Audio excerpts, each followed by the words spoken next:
Am I the meanest? Punch drunk. Am I the prettiest? Punch drunk. Am I the baddest mofo low down around this time? Punch drunk. Well, who am I? Punch drunk. Who am I? Punch drunk. I can't hear you. Punch drunk. AKA Mr. Moonshine himself. Of Harlem.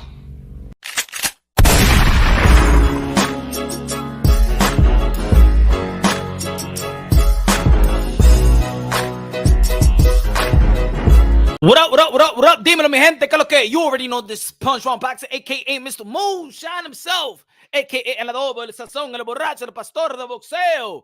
Ladies and gentlemen, recession week in the sport of boxing. Drama, the community. But we have a fight. We have an event this weekend. Of course, Mark Magsayo, the man, the Filipino warrior that beat Gary Russell Jr., champion, WBC champion, featherweight champion of the world.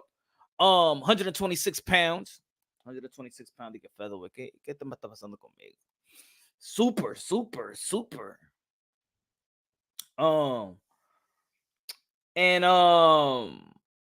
Martin, Errol Spence fighter gonna be fighting Jackson Martinez. Jackson Martinez, Dominicano, that a lot of people feel like he got robbed versus Rolly Romero. And he lost to who Jackson Ramirez lost to? Was it Nakatani? No, it wasn't Nakatani. Was it Richard Comey? I believe he got stopped by Richard Comey. Am I right? What's good? Yeah, we out here once again. Happy Hour Thursday. You already know, man. I'm going to send the link into the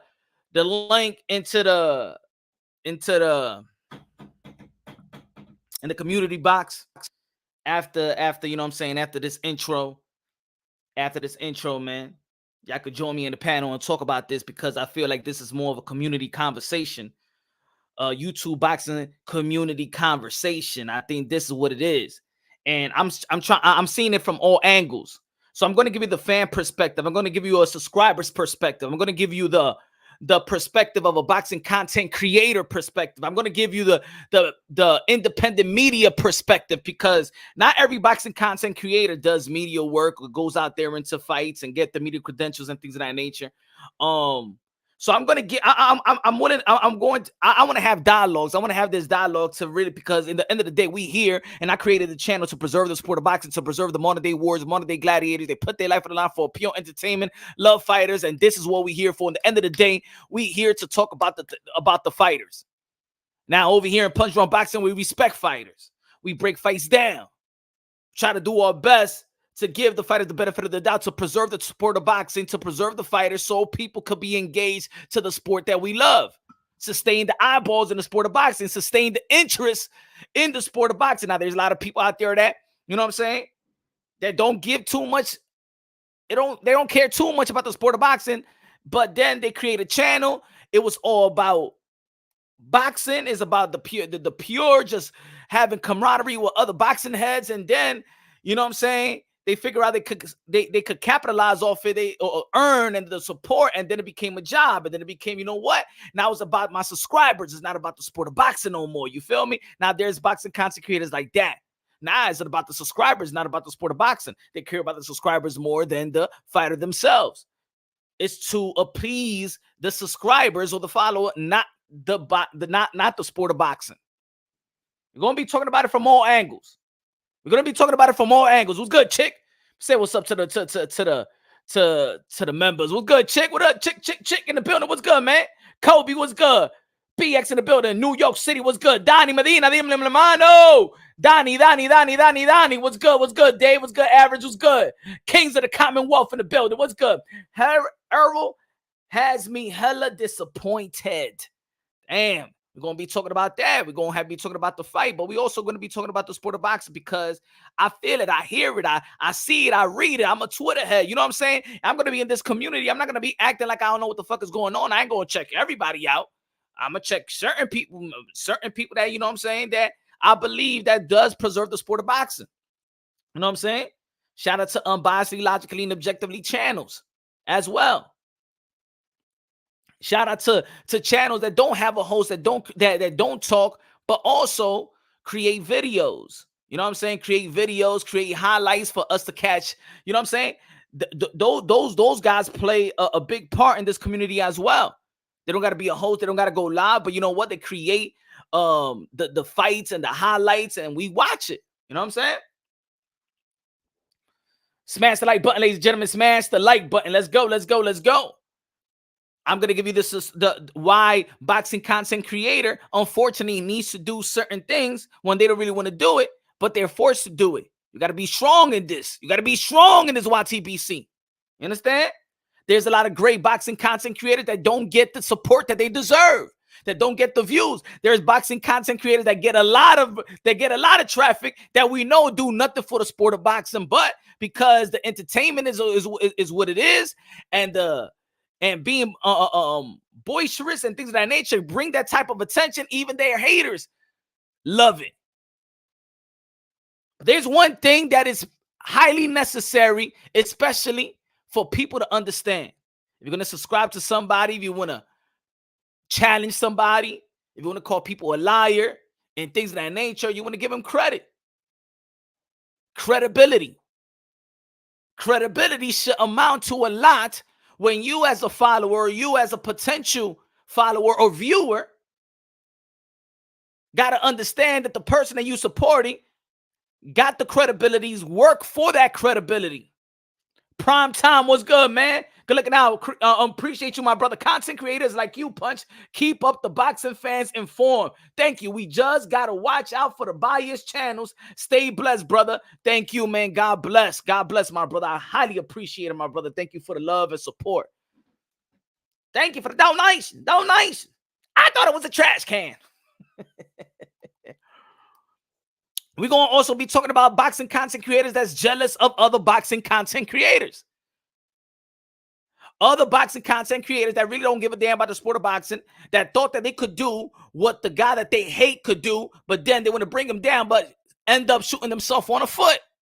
We're going to be talking about everything. This is the community. We're going to be talking about everything, why shit moves the way it moves in this community. What's good, Power? The WBC, IBF, WBA, WBO are what is causing the sport to die. Die. Fatality. Heartbeat. Stop. Jay Santana say prime time. Hit it on the not stop. That's what I'm talking about, baby. That's what I'm talking about. Good now, prime time 89, man. So we're going different. We're going hit it with different angles. So let me start off what we ended in the last live show earlier today. I felt like I just needed to go live. I wanted to do a video about it, but I'm like, I want to go live because I think I just want to see the comments and see the you know what I'm saying, the instant feedback. You know what I'm saying? So let's go back to this, and then this just for a little while, but we're going to be talking about in a wide range what's really gotta fix, or what's really good, or the pros and cons or whatever. Random Black Guy said, y'all YouTube motherfuckers have made a lot of money off Errol Spence and Terrence Bud Crawford. This shit is bad. Y'all post clickbait videos with fake inside sources or old footage. This shit is ridiculous. Y'all need to tighten up for real, for real. Boxing, hashtag new media. Y'all already know who's new media. You already know it's guys like Deontay. I believe so. I believe so is Ego. I believe so is a Kaka TV and things of that nature. I don't know who else is, but you know what I'm saying? They got sustained good numbers, subscribers, and they get their views and their traffic the way they get it. You know what I'm saying? There's people that don't like them. There's some people that like them, right? Follower of the day, another person tweeted at Errol the True Spence. I said, I'll be watching that shit. But what are they supposed to do if they don't have any content from you and Bud Crawford? Facts. You already know that Bud Crawford and Errol the True Spence stay too quiet. They don't know how to promote it. They don't know how to promote a lick. And Errol Spence told them, watch X videos, mean like porno, jerk off, and stop talking about me what you don't know. You know what I'm saying? Basically saying that probably you don't value the boxing content creators. Now, let me put this right back. Hold on, my fault.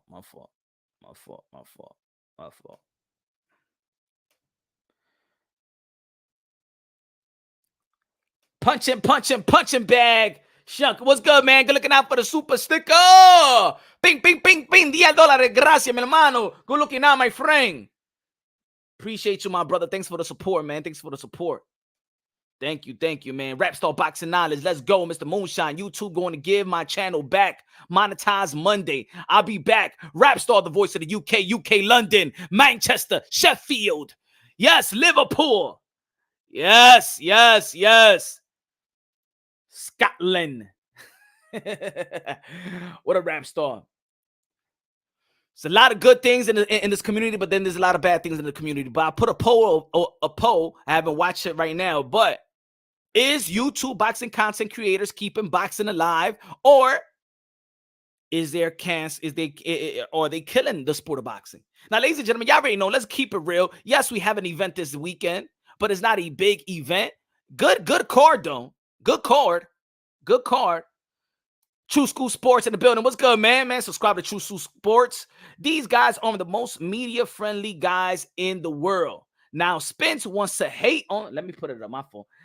These guys are. Everybody subscribe to True School Sports. Feel me? Good guy. You know what I'm saying? Good guy. Support support True School.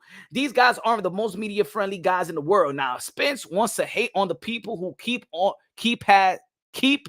has overrated ass relevant. Yeah. You can't make this up. Keep up the good work, Punch. Yeah, he's actually suing the people, actually going after the people that actually speak good about him. Because for real, these channels, I believe, go against Bud. But it is what it is, right? But we're gonna be talking about everything, right? We're going good looking out, man. Everybody subscribe to my brother, True School Sports, man. Always doing good things in the sport of boxing, covering the sport of boxing in a wide range, not just limited to elite fighters or whatever's gonna bring some traffic. And I understand other boxing content creators that do it just to bring some traffic. Of course, you want to do things, you want to be heard, you want to be seen, you want to have views, you want to be monetized. Cool. You know what I'm saying? It's all right. It's all right. You know what I'm saying? It's not bad if you want to be supported. It's not bad when people want to support you. Nah, it's not bad at all. You know what I'm saying? I owe everybody, you know what I'm saying, especially the people, the members. God bless you, man. For real, man. Rocking with your boy Punch Drunk, the loyalty and things of that nature, the super chats, the smashing of the like button, sharing of the videos, man. More props to all of y'all. Right? But also, as much as people want to blame boxing content creators, there's a lot of followers and viewers that when you talk about, let's say Magsayo versus Vargas, right? And then let's say your views is like 2,000 when you're talking about Errol Spence and Bud Crawford or Gervonta Davis and Ryan Garcia's in the K's. And then you talk about this other great fight, but it don't get that type of traffic. Yeah, you feel good as a boxing content creator that you're letting the people know about these type of fighters and these type of events. But then you don't support it that much. And if it continues and it becomes something on the reg that you don't want to support nothing but just when people want to talk about elite fighters or YTBC drama or YouTuber going after another YouTuber and you support that, then guess what that boxing content creator going to do? He's going to keep on talking about it. Keep on talking about it. You understand? Because he's going to be like, yo, every time I want to talk about shit, I want to talk about I want to talk about Tanaka. I want to talk about Ioka. Shit ain't giving me no looks. I want to talk about some amateurs. I want to talk about Keyshawn Davis. I want to talk about Andy Cruz. Shit don't get no views. Then you get Canelo, and then it gets some views. And then for boxing content creators, they could also be like, you know what, man, fuck it, I got too much time in my hand. I got to sacrifice. And you know what? I'm good. That people just want to hear me say about this, and I'm just going to do that. Sometimes, just like there's people out there that want boxing content creators to be responsible and to take accountability. The followers and the viewers got to do it as well. Support. If you're going to support the channel, support the channel. If you're going to support the host, support the host. Tune in, smash the like button. Even if it's not your particular division that you like, but just to show support that boxing content creator is going out there, sacrificing his time to just try to educate you or inform you about a fight, smash the like button, and then you can keep on working and do or keep on fucking your lady or things of that nature. I don't know, whatever. But boxing content creators are going to see that. You understand? Now, there's fighters out there also. People got to understand this, man. Whether people like it or not, people got to understand this. This is what I feel. YouTube boxing content create the YouTube boxing community is what keeps boxing alive. It's what keeps boxing conversation alive. We are here 24/7. If I'm not alive, if I'm not going live, there's somebody else is going live. If I'm not dropping a video, there's other tons of people dropping videos 24/7, 24/7, and never sleeps. It never sleeps. I could be in 5 o'clock in the morning and I'll tune in and I know somebody's going live. I even got to support I'm not even a subscribers, but I know that there's somebody going live. And maybe if I want to hear some boxing content, shit, tune in. If it's 3 o'clock in the morning over here in New York City, it's 9 o'clock in the morning out there in the UK and they're about to do some press conferences. So boxing is 24/7, but guess who's out here doing the work 24/7? So Errol Spence, you got to understand. You don't got a promotional company. Terrence Book Crawford, you don't got a promotional company. We are here promoting your asses all day long. All day long. Even when y'all not being transparent with the people that's keeping it real all day long. That's keeping your name in our mouths all day long. Whether people that like it or not, whether there's a content, whether there's a narrative, whether it's a clickbait, whatever. In the end of the day, it's keeping your name irrelevant time 24/7 around the clock. So yeah, there might be people out there that be like, hey, yo, but I don't like what this channel was saying. This channel is a clickbait because I seen it. I was watching. I was seeing the tweet and I see that people going after certain boxing content creators. But yet, even it's like Floyd Mayweather. Floyd Mayweather was like, you know what, man? Good, bad promotion. Any promotion is good promotion. He knew the game. He knew the game. Yeah, at the end of the day, you can't shoot the people that's actually mentioning that's keeping your name relevant. Y'all motherfuckers don't fight too much. I love boxers. Got passion for the sport of boxing and the fighters, the modern day war, modern day gladiators. I hate when people call them bum, pussy, and all the derogatory name that you could think of. But yet, some of y'all motherfuckers is ungrateful too. To these type of platforms, to these type of y'all don't got a especially Bud Crawford and Errol Spence. Y'all don't got a promotional company. Ain't nobody talking about you but us. ESPN don't give a fuck about you. Fox don't give a fuck about you. Showtime is running their series. They just gonna talk about you when you got to fight. Ain't nobody talking about you. Ain't nobody talking about you, Earl. Ain't nobody talking about you, Bud. And y'all don't even talk about yourselves. So the least you could do is respect the people that got your name in their mouth 24/7. Maybe it's time for them and the fighters who understand what YouTube boxing content creators do all the fucking day. How about you give us the exclusive? We out here working for your ass. Oh yeah, people say, oh, you know, when we capitalizing off this and we make money off it and it's a hustle for some people. No, it's a hustle to keep the boxing sport alive when the boxing sport is in a recession. That's what I feel. Oh, they hustlers. Yeah, they hustle. Yeah, there's people out here hustling. You know what? But at the end of the day, however they hustling, they keeping the boxing sport alive. And then there's people out there that like to talk shit about other boxing content creators. We understand, man. There's days, we could have our days when there's a boxing content creator, he's getting that type of wave and stuff, but he's actually damaging a boxer or damaging or create a narrative that's actually very, very damaging that does really nothing to the sport. But today, for me, I'm on the side of the boxing content creators. I don't give a damn if they like me or they support me or they don't support me or they hate me or they done video. I'm on the side of the boxing content creators today. And this slow week, we pumping boxing. When the whole world says that boxing is dying, we keep this motherfucking shit alive each and every day. Each and every day. But you have not fought since Sean Porter. That's November. People think that you made the next fight you're going to be fighting, probably Errol Spence, but probably in October or November. That's almost a year. Us chanting your name, calling your name, putting your name out there in Punsh Street, promoting your brand. Whether it's, oh, Bud ain't signing the contracts. It doesn't matter. What matter is that we got your name in our mouth all the fucking time.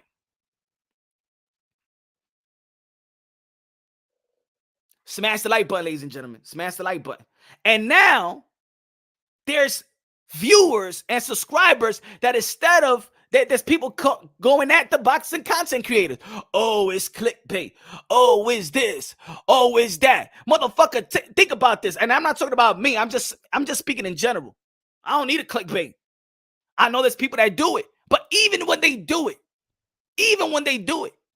they're still keeping the name and that fight as an interest. Bud and Spence don't talk about their fight. Spence really don't talk about Terrence Bud Crawford. Terrence Bud Crawford really don't talk about Errol Spence. We talk about this fight. We want it more than they want it. That's how it seems. That's how it seems.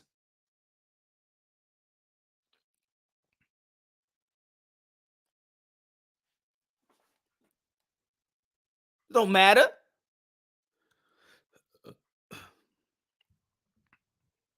Kubrat Pulev, Derek Chisora. Gonna be a good fight too. Gonna be a wonderful fight, I believe so. It's gonna be entertaining.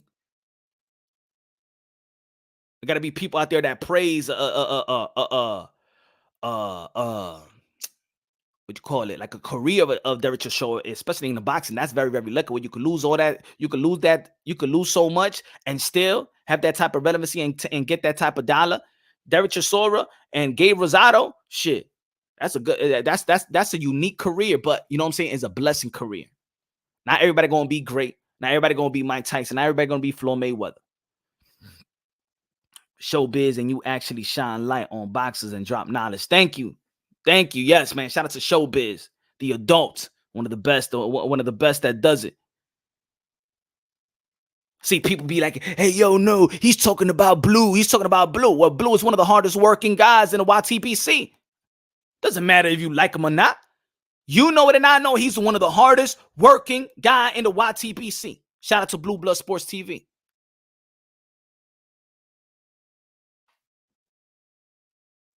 People talk about, oh, people hustling. There's a lot of channels out there that's hustling themselves, going at Blue, capitalizing off Blue.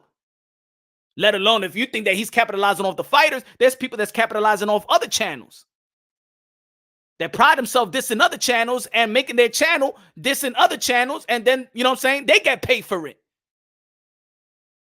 Are they in it for the sport of boxing?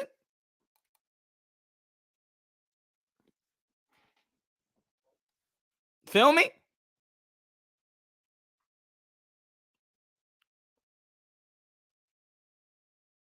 Like again, I'm gonna hit it from all angles. I'm gonna hit it from all angles. I'm gonna hit it from a fan, from a subscriber, from a boxing content creator, and a boxing content creators that do independent media. Again, there's boxing content creators that don't give a fuck to do independent media, or they don't even have the chance, or you know what I'm saying, they just don't have the time to travel to these fights, or they don't want to cover the sport of boxing like that. They're good sitting in their house and sitting in their couch and just do what they do and just go live, or just drop little content videos and things of that nature. You know what I'm saying? Not everybody's going to do the same thing. But it's also something called credibility. Credibility. How you know credibility? How you know if a boxing content creator got credibility when you feel like, oh, this is clickbait or this is false information? There's people out there that be like, hey, yo, you know what I'm saying? There's a source. They got their sources. There's other people that's mad that people got sources. So they want to justify their sources and what they're saying, because the person is not gonna tell you who's the sources. That's like me, and I'm a pusher, and I'm gonna tell you my connect. Fuck you think I'm gonna tell? Well, I gotta tell you my connect. Hey, yo, you want a bag? Yo, who you got your shit from? The fuck, man, get this fucking bag, get the fuck out of here, man. What the fuck are you talking about? You want it or not? Or get that shit across the street.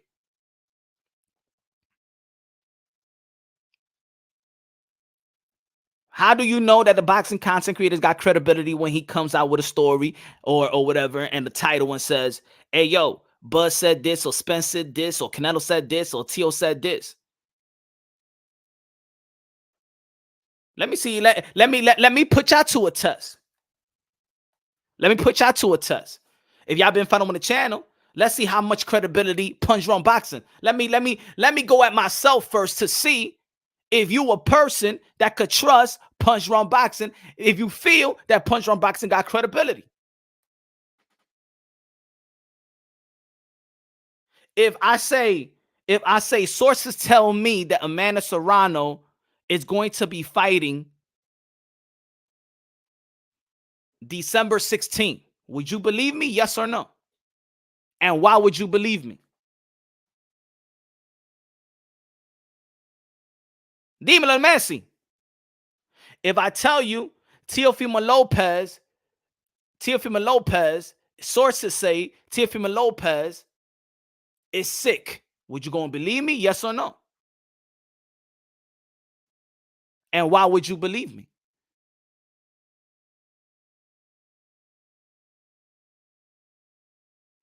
If I tell you Ryan Garcia, sources says that he injured his left hand, would you believe me? Yes or no? And tell me, why would you believe me?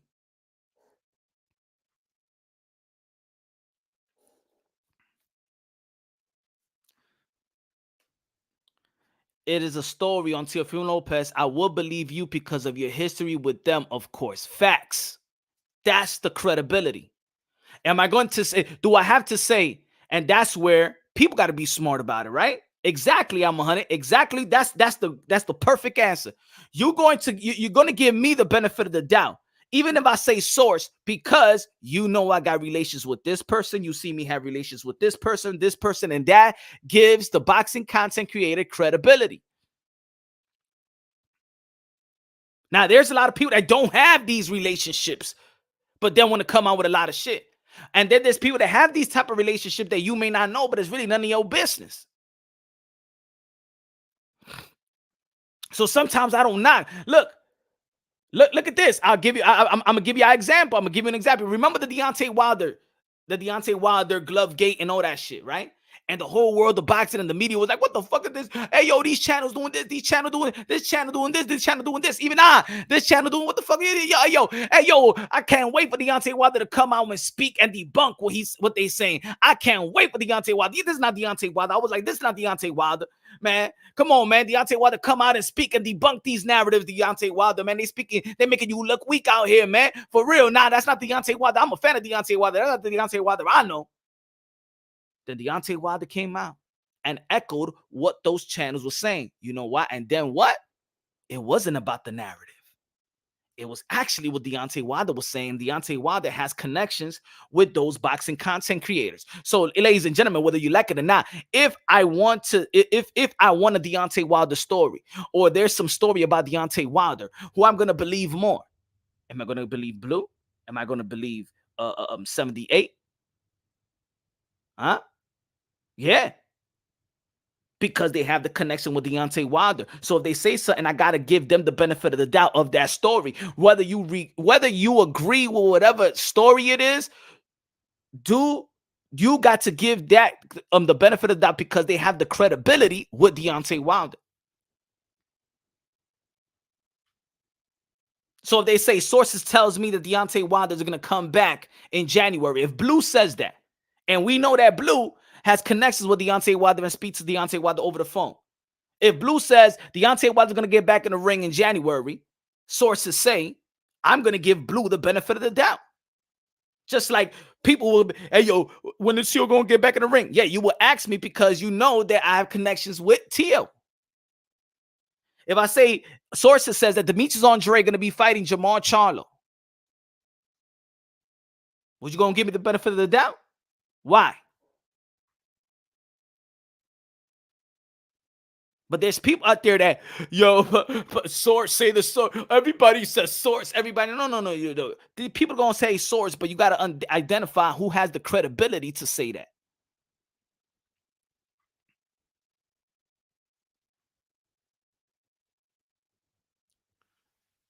Interview Andre. Yeah. So then people know that you got connections towards them, or you have a phone line, or you could have a. That's why, let's say, for example, when Canelo said about Ryan Garcia, the first thing I did was, the first thing I did was hit up Ryan Garcia, be like, hey, yo, Ryan, This was been said. Can you tell me your your side of the story and things of that nature? I'm about to go live and talk about it. Now I get his side of the story. So then my live is, oh, but Ryan said this and said that. Now, how about if I just would have said, sources tells me that Ryan said this, and no, he don't owe this person money, that this person owed this person money, and this da da da da da da da da. Are you gonna give me the credibility? He said, I wouldn't trust any channels with facts. Whether people that like it or not, man, there's people out there, whether you like the channel, there's people out there that got their content, got their contact, got their portfolio, they got the people that they know. You know what I'm saying? And also, you got to understand that there's people out there that even know more. Do you know how much? Half of the, I'm gonna tell you like this: half of the information I know, is what they say off the records of a lot of people in the sport of boxing that I've encountered with. This information I knew, and this information I would have known if I would have broke that story. See, I would have been first in months. Put it this way: Bill Haney having trouble to go to Australia, I already knew that shit months before anybody would have been announcing it. Why? Source. Who's the source? Who's the connect? Come on.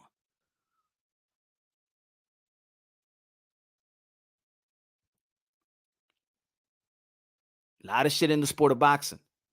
One thing I know, when I hear about Errol Spence and Bud Crawford negotiations, 60-40, 70-30, Bud Crawford hasn't signed or stuff like that, I don't believe it. I don't believe it.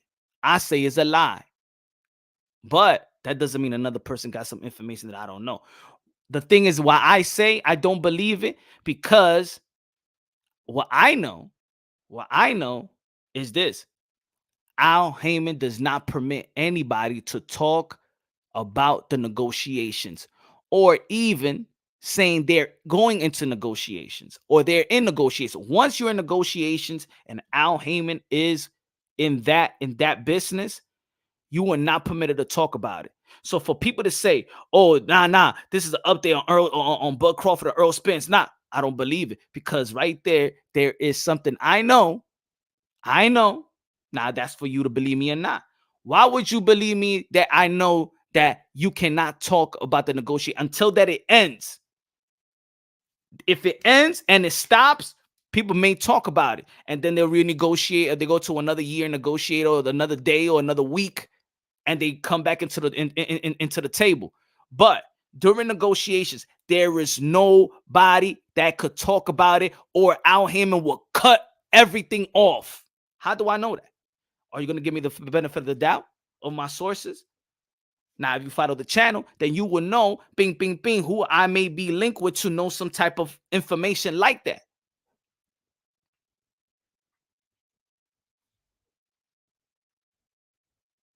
All about credibility. You give the people the credibility. Now the people, now you got to choose. You know what I'm saying? Who got the credibility? There's a lot of people out there that just give everybody credibility, and they haven't even shown you no credibility. I had to work. As I grew, I had to work on my credibility.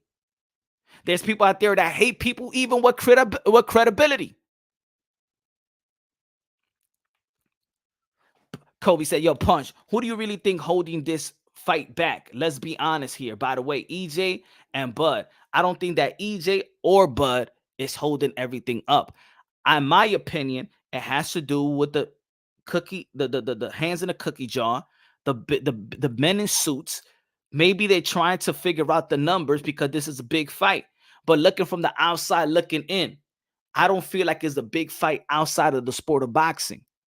There, my logic now this is my opinion about the logic of why this fight still have not come through fruition, and why I've been saying for a long time that this fight is not going to happen. It's because I feel PBC has invested a lot of money on Errol Spence, on a Keith Thurman. And if people still don't want to hear it, this is my opinion about it. Errol Spence could make just as much money with Keith Thurman than with Terrence Bud Crawford. If Al Heyman, let's say, now I'm speaking, this is my opinion. This is my logic. Now, if Al Heyman is the manager and advisor of Errol Spence and Keith Thurman in the same division, that's in-house money. That's probably the most in-house money aside from Andy Ruiz and Deontay Wilder. That's probably the most inside money in PBC. I believe they could even make more than Benavidez and Charlo. Benavidez is linked also to Samson. So this is money right here that they could get as much as they can.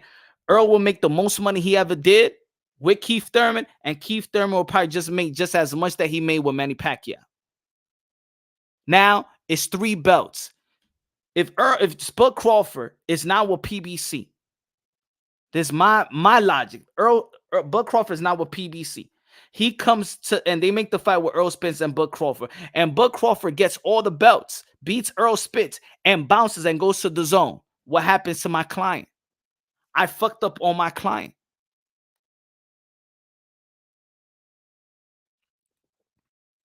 So it's, Errol Spence could be like, I could make this shit off with Keith Thurman. I really, money-wise, Errol Spence right now don't really need Bud Crawford. Boxing needs Bud and Errol Spence. Errol Spence at this moment, yes, to become an undisputed, right? But if we talk about money, he has a big fight in-house with a Keith Thurman if they want to do it.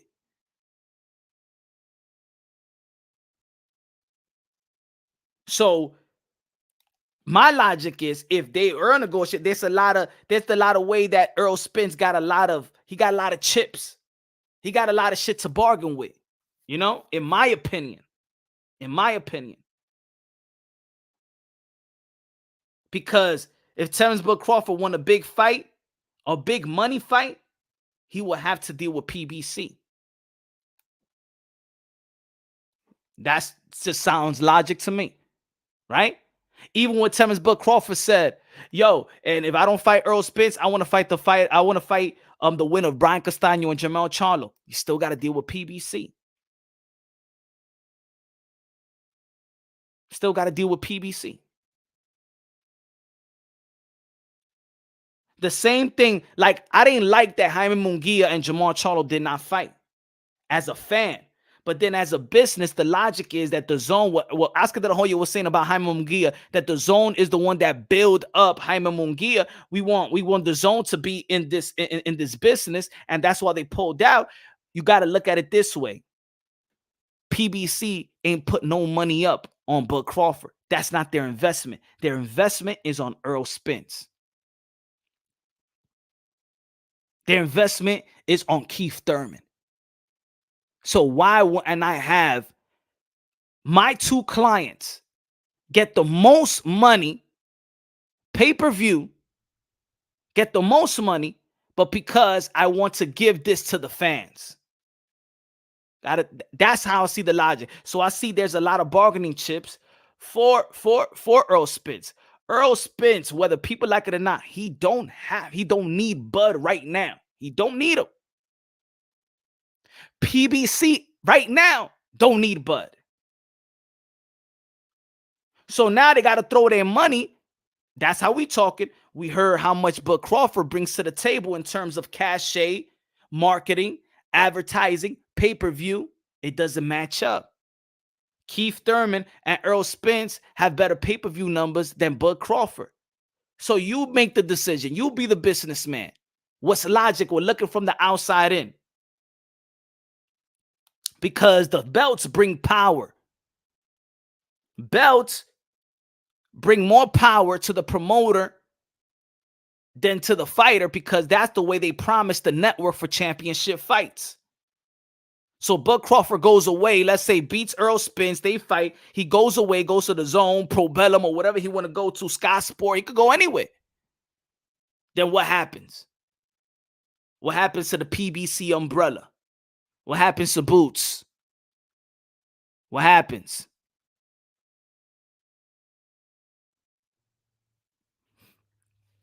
So they got to milk it. That's my opinion.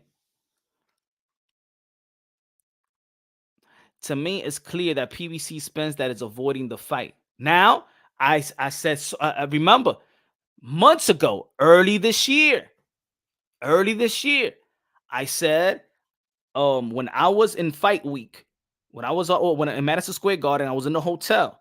I had a conversation with the WBO and the WBC ambassador. They was eating some pizza. We was talking about the franchise, and they was talking about Errol Spence and Bud Crawford. Again, when we talking about the Belt Federation, thanks to Rap Star Boxing Knowledge, we speak to Mauricio Suleiman. So if I want to know something about the WBC, is he credible? Is Rap Star credible? He knows Mauricio Suleiman. He got him on speed dial. So if people lie about something, all you got to do is, hey, yo, let's hit up Mauricio Suleiman so he could tell us what's going on. And then he tell us what's going on. And then we know the cap. Oh, yo, Ryan and Devin Haney don't want to fight. Stop capping. Both team requested not for them not to fight. But in the YTBC, they will run with the, hey, yo, Devin Haney or Ryan Garcia is ducking Devin Haney. No, both of the team requested to fight in a later date when the fight is bigger. Both teams.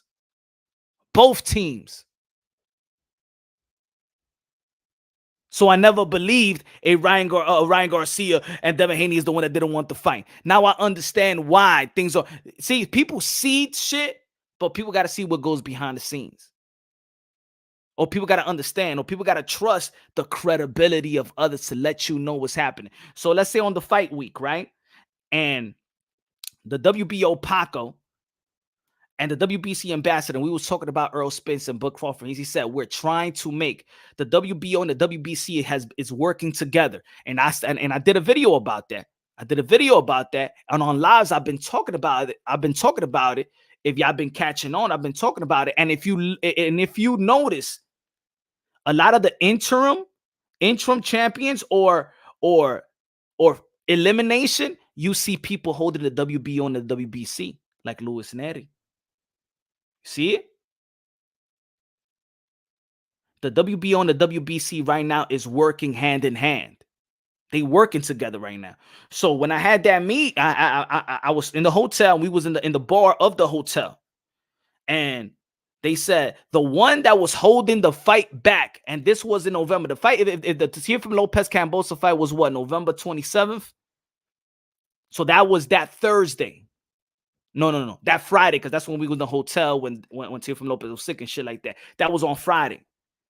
So on Friday, we was talking, and they said we've been working the WBC and the WBO. We feel sorry. We feel that they said that we feel the politics. The WBC and the WBO stated that we feel the politics is fucking over Crawford. They said the politics of boxing is fucking over Crawford.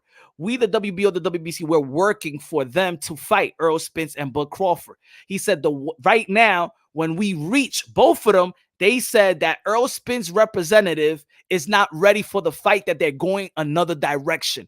I knew this in November. And I kept on saying, this fight is not going to happen. This fight is not going to happen. And what happened? We got the Ugas and Errol Spence.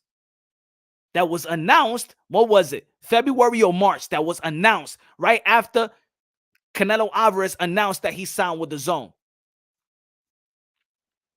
So it's all about credibility. Now I say, source tells me, you ain't going to believe me, but look what happened. Yeah, and at the end of the day, the only reason why I mention name is because they didn't say off the records. If they would have said off the records, then it's off the records. Holding that belt made a lot of names, gave the world the best fighters world has to give beside your boy. So I'm going to keep on saying, if you ask me, I'm pessimistic that this fight is going to happen. I want to see the fight, but I'm pessimistic and I'm not waiting for the fight.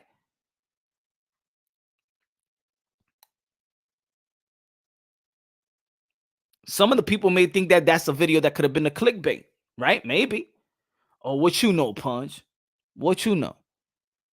Y'all got to understand the credibility, and y'all also got to support the people that's going to give the credibility. Dan Raphael don't know everything. That's why me and what this dude Rick Glazier was going at it. We always go at it because I tell him, you know what I tell Rick Glazier? You act like you the only one that knows everything, motherfucker. There's people that know shit. The only reason why people that you may think that people don't know shit because people don't advertise themselves and saying that I'm an insider and here's the number and look, I know everything and I know the numbers and I know this and I know that and I know this and I know that.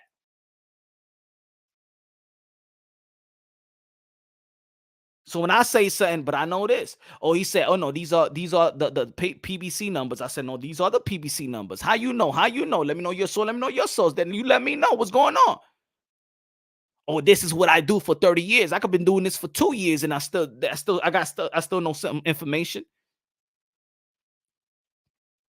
Someone like, man, all these channels just don't know shit. They just cashing out on BS narratives. Some of them are rap stars, some of them are. But also it's not even about cashing out. It's also that they have supporters, man. And supporters like their content. The problem is, and it don't matter if people. That's like you in the hood and you mad about that. This pusher, this drug dealer is getting mad money and coming with the BMWs and stuff like that. Yeah, he ain't doing really good for the community, but he got it. It is what it is, man. If they cashing out or people supporting it, so people liking it. You know what? Who's also people cashing out? People cashing out on them too. You know? For me, it's not whether you like it or not, or agree or disagree. In the end of the day, they got supporters, man. There's channels that got supporters. Ain't nothing that you could do about it. And got subscribers. Ain't nothing that you could do about it.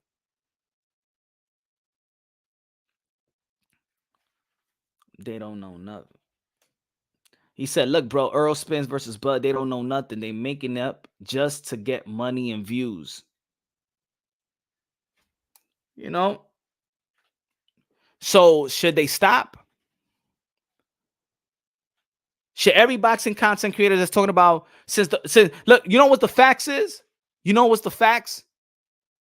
That Errol Spence versus Terrence Bud Crawford has not been announced. It's nothing. It's no news.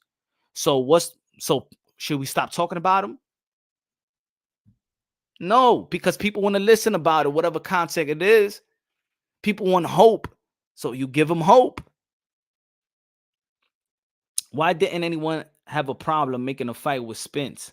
Al Heyman and Spence acting like Crawford don't exist. PBC, remember they was trying to say that the WBO don't mean shit. They didn't have him as a champion a couple of years ago. But we saw that. We saw the narratives. Like, it's like, why can't, oh, right. Narratives is, I think everything is a narrative. If it's not facts, it's not a narrative. It's a narrative or something. Somebody pushing a narrative. Some people are pushing it on in a negative way. You know what I'm saying? Some people just have their own opinion and people think it's a narrative. But let's say,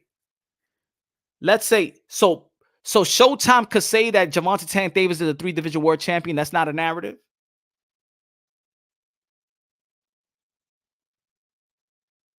Huh? That's not. They capitalizing off it. People still go and watch Gervonta Tank Davis, regardless if you say he's a 3-division world champion or a 1-division world champion. The same people still gonna go and watch Gervonta Tank Davis.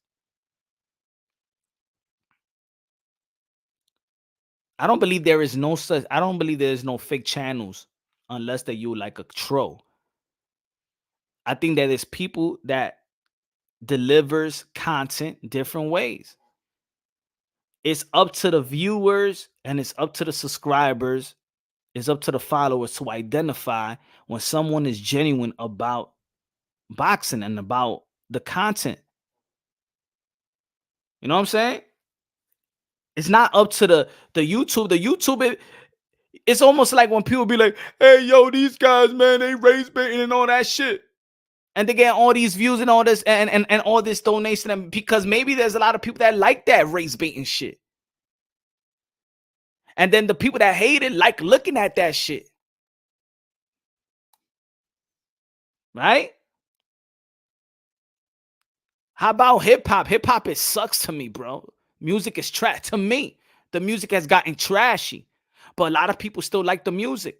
And there's disc jockeys that spin the music. You go to Hot 97, Ebro don't like none of that shit, but he's still spinning it just to keep it going, just to have a job, just to keep it flowing.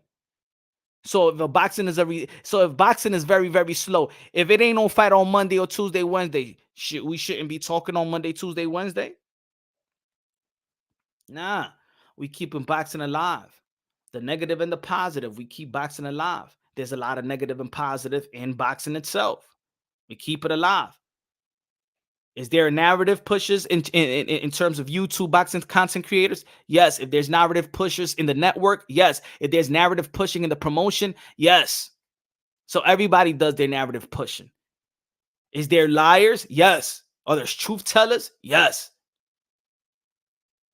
Is the source legit? Yes. Are the source legit? Sometimes no. It's up to the people to identify the truth. You don't got to believe everybody. You just give them the benefit of the doubt that what they could say could possibly be right.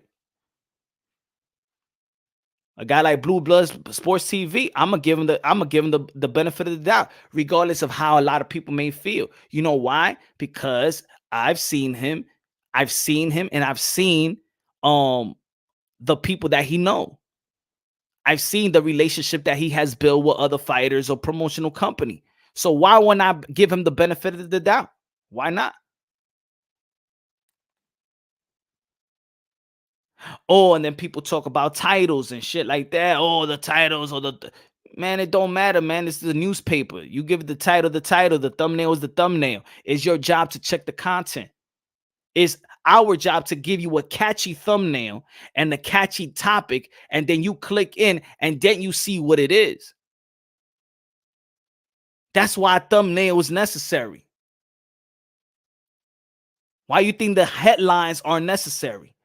There's headlines and everything to capture the viewers, so then you can listen to it or tune into it. Nobody could be mad at that. You listen, they need to pay Bud, pay Errol. They need to pay both of these fighters. But doesn't everybody in the world want to get paid? How about in your own prospective job? Yo, I want to get paid. Shit, I could get paid more. I should get paid more than this. The brainwashing their followers, Blue Bloods is one of them. Nah, I don't think that. I think every you. I say it like this: like people are going to like whatever. Sometimes, look, you may not boxing magic. You may not like it. You may see it from the outside in what you think you're seeing. But if they like his information and he's getting supported with the info, let him rock. Let people rock. There's people that hate me and say I'm a bullshitter. There's other people that rock with me. Not everybody gonna like you. Not everybody gonna understand your intentions. Not everybody gonna understand if you're genuine or not. Everybody got a hater, especially when you're succeeding. That's why you always see Blue Bloods and you see, oh, this channel, this channel. Everybody want to talk about the successful channels. That's why. How about people make their channel successful? End of the day, they got support. And he's one of the most successful channels here. And the more people complain, everybody watching him. How do R&R, how do you know that he flake? How do you know? You watch him, tune into him. Because if you hate somebody or something like that, when you tuning in, you helping them. If you hate me, I got haters, they tune in.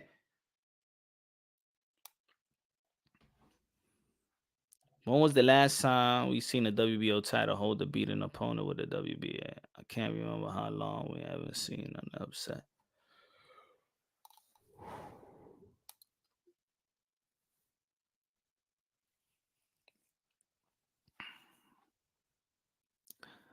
Boxing magic, but what I'm saying is there's a lot of people that's how about this? How about the channels? Okay, what are the channels that you feel that is not that's keeping it genuine and speaking unbiasedly, logically, and objectively and helping the sport of boxing? What about those channels? Name me the channels that you think is good for the community. Name me the channels that you think is good for the community, that is doing right by their people, that's doing right by the fighters, doing right by boxing.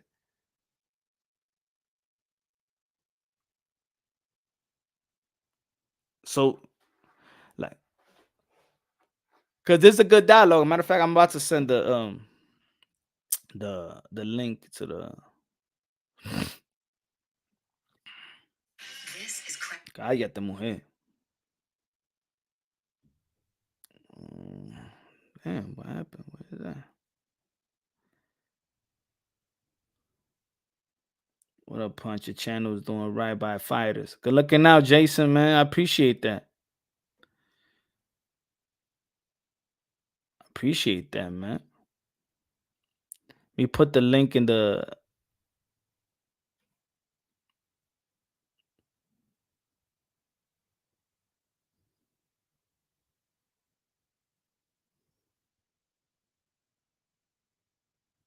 In fact, let me put the link here, man.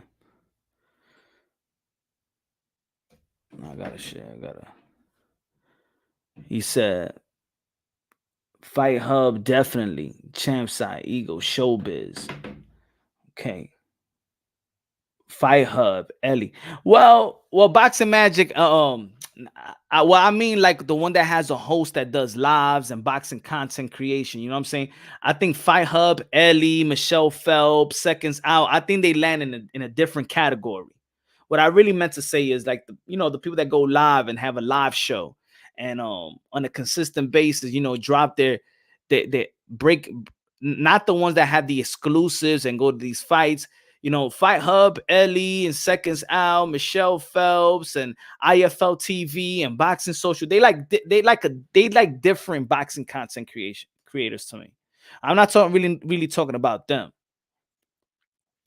Justo Chávez, la ofrenda, gracias, mi hermano. Ya tú sabes, ese le gusta la iglesia. Ese quiere la iglesia que se quede, que la luz que se quede prendido, ¿verdad?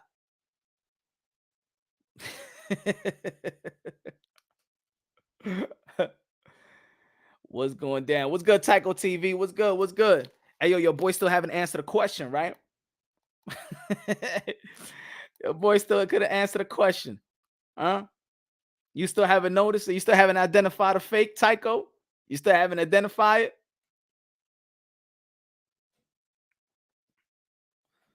Bro, seriously, the phone call Ellie did with Tio Senior was this what? Recently? They had one recently? Oh, I think I seen that one. Punch, is that the WBO not considering main ranking towards the other party? Yeah, it's considering now. It's considered now. Gracias, Justo, mi hermano. Pastor de boxeo, gracias de lo mío. Vamos a poner la ofrenda también, ¿verdad? La ofrenda aquí, ¿dónde queda la ofrenda? La ofrenda. Ya tú sabes que estamos en la iglesia. Look at this. Now I can say now. I asked Lou DeBella, don't ask me about how much money it is or nothing like that. And I said, what fight you think is gonna come through fruition, the Loma or the Devin Haney? Are you optimistic or pessimistic? He said, I'm optimistic that the Devin Haney and Cambosa fight is gonna happen. This was months before. And I did a live or a video about it saying that it's optimistic that Devin Haney and Cambosa is going to fight. And what happened? If I say sources tells me that there's going to be Devin Haney and Cambosa, You know what I'm saying?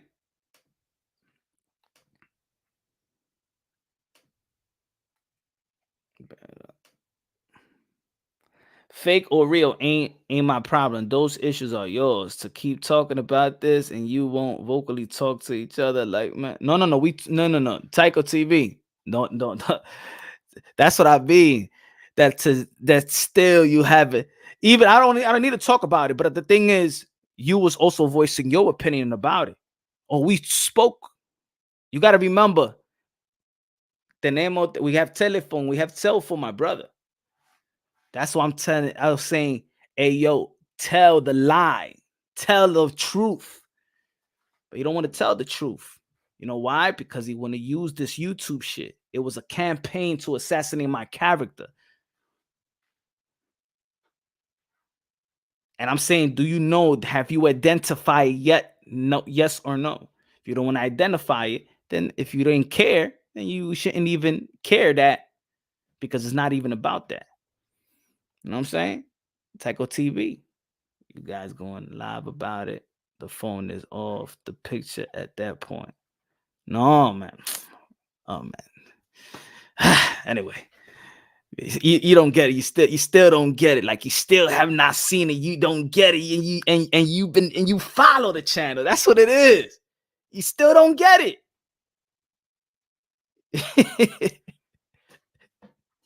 You can't see who's the liar, the snake. You don't see it. You don't see the snake, the truth. You don't see it. Like that's a simple question for you, my brother. Do you see the snake? Do you see the real? What do you see? What have you identified since day one? You seen. What do you see? The knife on whose back? What have you seen? Okay. Have you seen the knife? Who holds the knife? On whose back? Come on. Come on, man.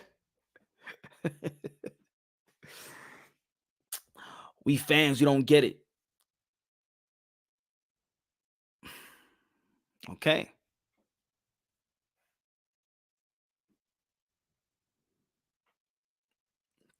We was never sour. A debate is like saying it's like me and you saying that Tycho, me and you were gonna have a debate. It's not sour. Is I agree, disagree, and that's it. And we move on to the other topic. Like it's no sour. It's only one person that's sour. You know what I'm saying? And and the people that follow us should understand already.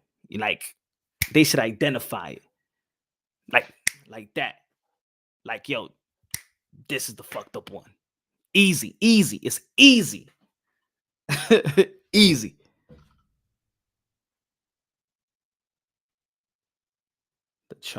The Canela Charlo. Nah, my brother. Nah, man. That's he got you on that one. I think he got you on that. I think he mind fucked y'all on that one. He used that as a fog, as a scapegoat, and y'all let him rock with that. Diablo, Tycho TV. Diablo, I thought you were smarter than that, Tycho TV. Really? Oh my god. They talking but anyway, yeah, because probably a lot of people don't know what we're talking about. But it's all right. The more talk, you're going to identify. You're going to identify Tycho. You don't worry, you're going to identify. The more days go by, the more weeks go by, you're going to identify. It's all going to come back around. I promise you.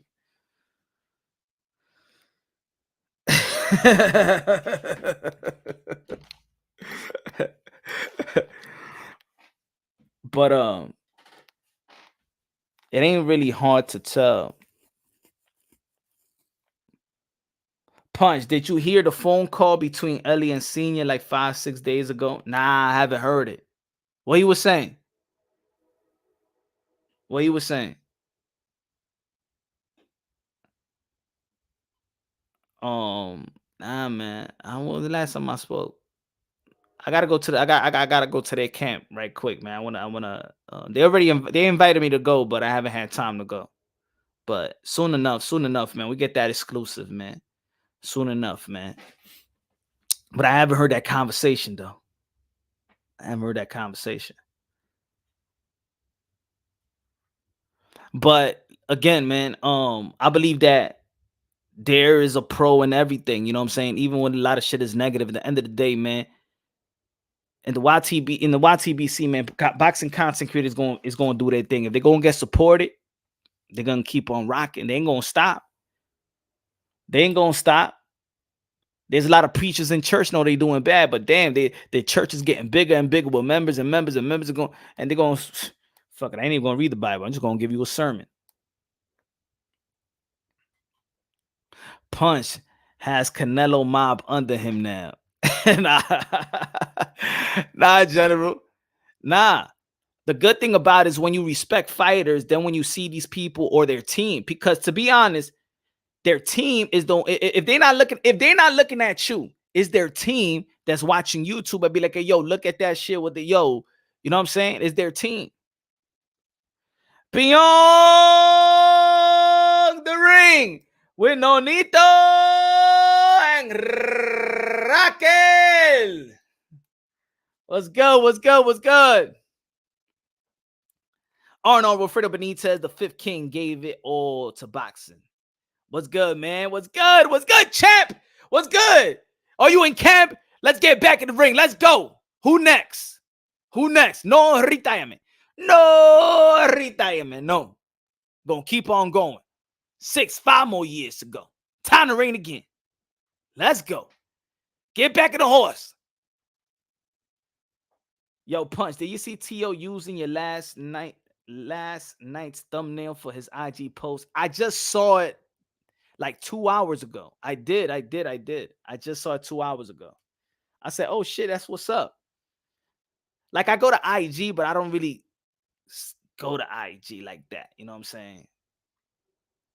So it's like, it's one of the apps that I least really go to. I put something out there. Let's say I shorten up the video and I put it out there in YouTube, but I really don't go and look at it like that.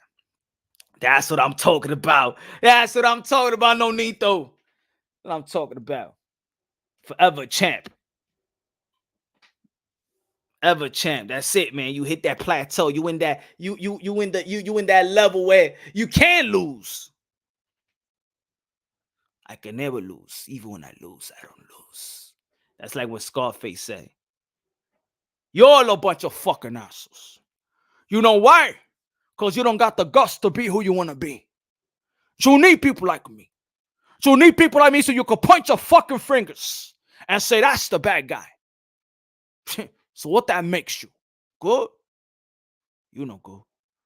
You just know how to lie. Me? I always tell the truth. Even when I lie. So say good night to the bad guy. It's going to be a long time you see another bad guy like this. I tell you that. That's no need to donate. That's it. I don't lose even if I lose. What I'm talking about. Comment on your topic. YT allows people to create content without being brought by promoters. Yes. And that's the good thing. That's the good thing. You could build relationships as well. You know what I'm saying? And you know what it is? It's like fighters, I think more fighters should actually pay attention to that. And that's why we show love to Lonito Doné show love to these type of platforms and rate you. You know what I'm saying? It's like at the same time you giving the little people credibility. You know what I'm saying? You're giving the little people credibility. And that's a good thing. That's how with Errol Spence, how about instead of just tweeting facts and this, how about you tweet something or interview somebody in the YouTube boxing in the YouTube boxing community? And I know he got certain relationships, and just update or just engage with your fans. This is boxing. Boxing don't see their favorite fighter.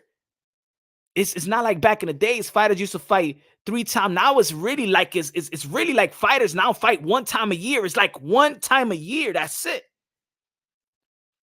So engage with your community, engage with the fans, and update. Be transparent a little bit. At the end of the day, this community is gonna be here 24/7 pumping y'all. What I like about Punch is the pure comedy with boxing. That's what I'm talking about. General.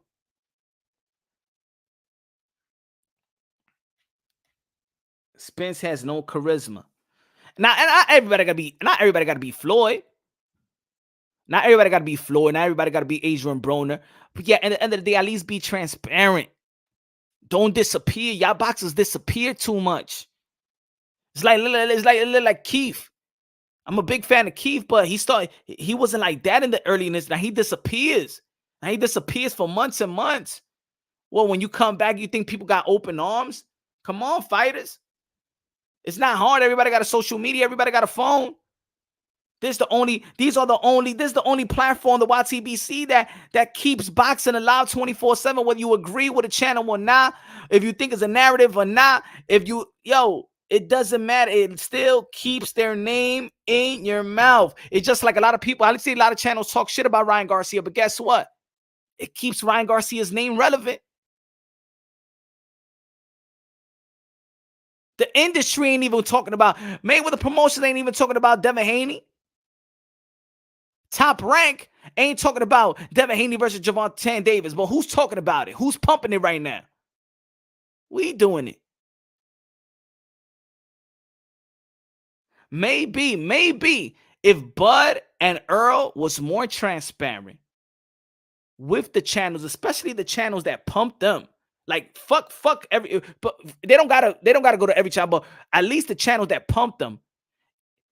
Then you could compromise that host and be like, you know what? I can't shit on Bud because Bud is cool with me. And I can't shit on Spence because Spence is cool with me. But you know why? If I put out a story, I can't lie to the people because I know both sides. Pound for pound, it happens. It's boxing. Thanks for the yes, sir. Yeah. Okay. You understand?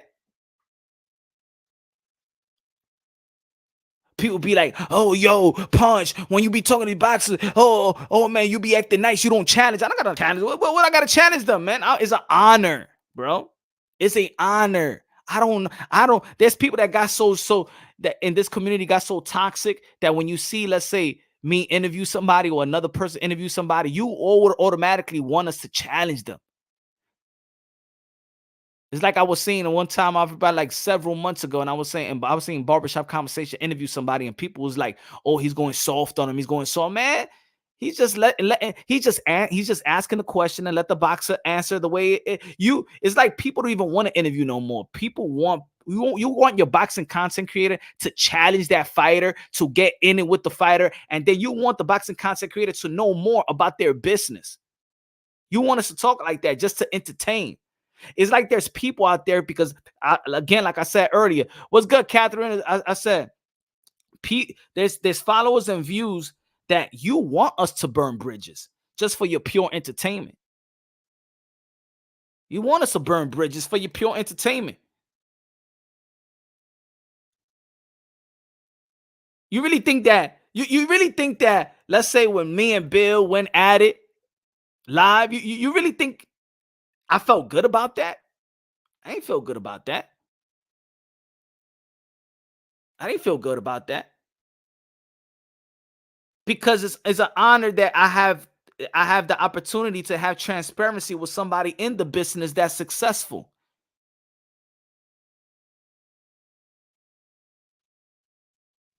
But also I have to defend also my credibility as well. I have to defend my brand as well. So when somebody went out there to call me a liar, oh no, I'm not.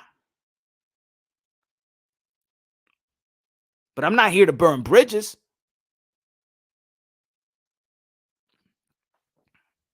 Everybody like drama. Yeah, everybody like drama. But the only person that's everybody, not everybody like drama. Like that, you know what they like? They like witnessing drama, but they don't want to go through the drama themselves. Not everybody likes drama. Like I don't want to have drama right now.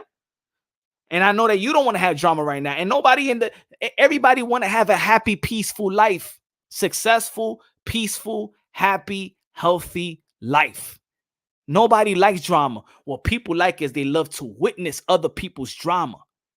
People love to witness other people's downfall, but people don't want to see them. They don't want to see they go down. They don't want to have drama. They don't want to have drama with another personnel. That's headaches. But people love to witness it.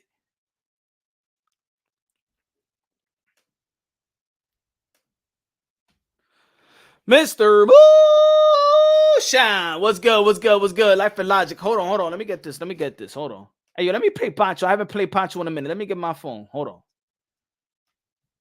Gotta charge my phone. Let me get Pancho. Let me see. Let me get Pancho. Hold on. Anyway. Then it's on me. Then it's not a soul. Setting it needs me. Hand him at the bone. Wait a minute. What do you mean? Screaming when I'm low. Then it started showing. When it 90 feet. Pancho! I haven't seen Pancho in a while, man. I haven't seen Pancho in a while. Hold on.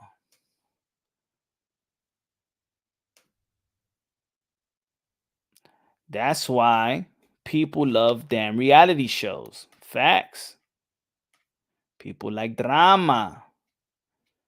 Let me put my Cambodian friend. I'll play my Cambodian friend. You'll never be alone. I'll be with you from door to door. I'll be with you from door to door. Baby, I'm right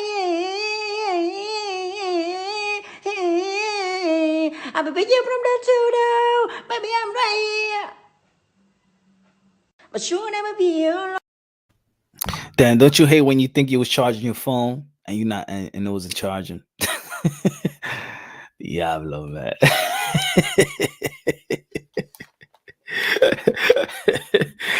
Diablo, man. Gotta get at the fucking phone, man. The Big Up Drama Show. Smash the like button, ladies and gentlemen. See, that's what I mean. We're talking about support. Support the fucking channel. Support. And then you hate a dude that's getting 800 views and 1K views, and then y'all shitting on him, and he gets supported. Y ahora estamos en 74. Estamos en 74, mi gente. Mira dónde estamos, ¿no? Como no estamos hablando de nada. We don't believe you. You need more people. Así no se va a mover. Ven. Si un loquito va a ir live y tiene mucha gente and they supporting, ellos van a seguir. And then the Unbossy Logically and Objectively channel that do it for boxing, 40 gente, 30 gente, 50, 60, 70, no viene la gente. They don't support. Pero si yo tengo un video, cuando yo hice el otro día, and I put this guy, I put him, like, we're going to have some beef, and it's me versus him, ahí sale la gente.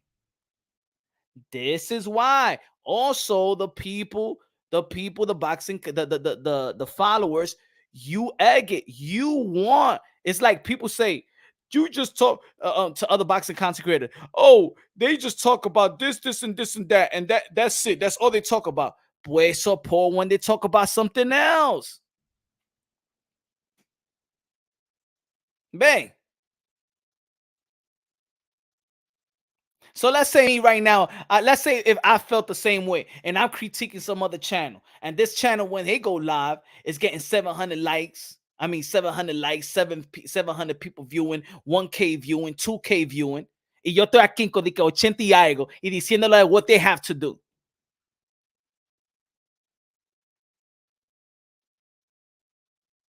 Or they're going to be like, oh, yeah, Punch. Y eso es lo que pasa. That the little ones wants to hold the already successful ones accountable. No. Yo no estoy para eso. Yeah, they doing their thing. They be begging for their likes though. But people support them on a daily basis. And no matter what they talk about, people support them.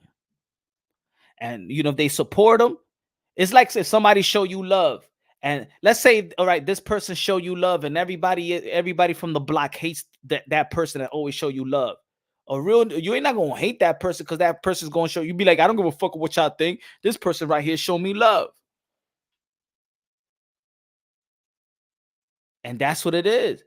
That the channels that are least probably successful and have lower numbers be hating on the people that have all the numbers and are being supported with likes, with donations, and everything else. No, can't be mad at that. Y'all can't be mad at that. If y'all don't like it, if y'all feel they biased, then support the unbiased. Then there's supposed to be more unbiased people to support the unbiased channels. The work that True School Sports put in, when he go live, they're supposed to be 400 people looking on.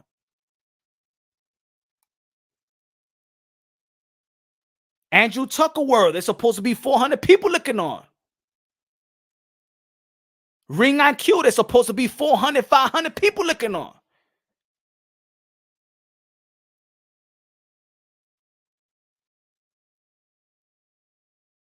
Boxing Wave, 400, 500, 6 people looking on.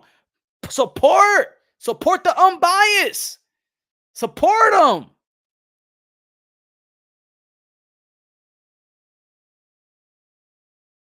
Estamos en 70 ahora. Beyond the ring with Nonito Raquel. Look it out, man. Smash the like button, subscribe, and the notification button. Tell them. Tell the drill. Tell them. Tell them.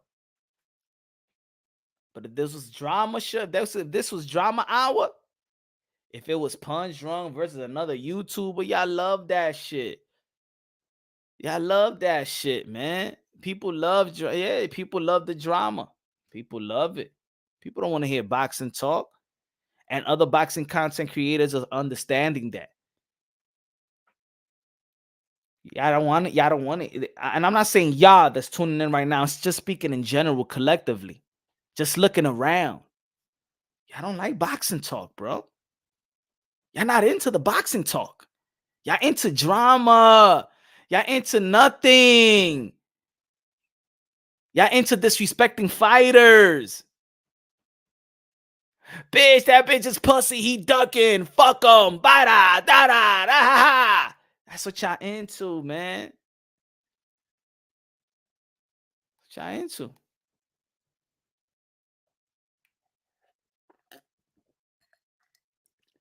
Keep telling yourself that's why they get views. People like Blue speak facts. I like Blue. I got no problems with Blue.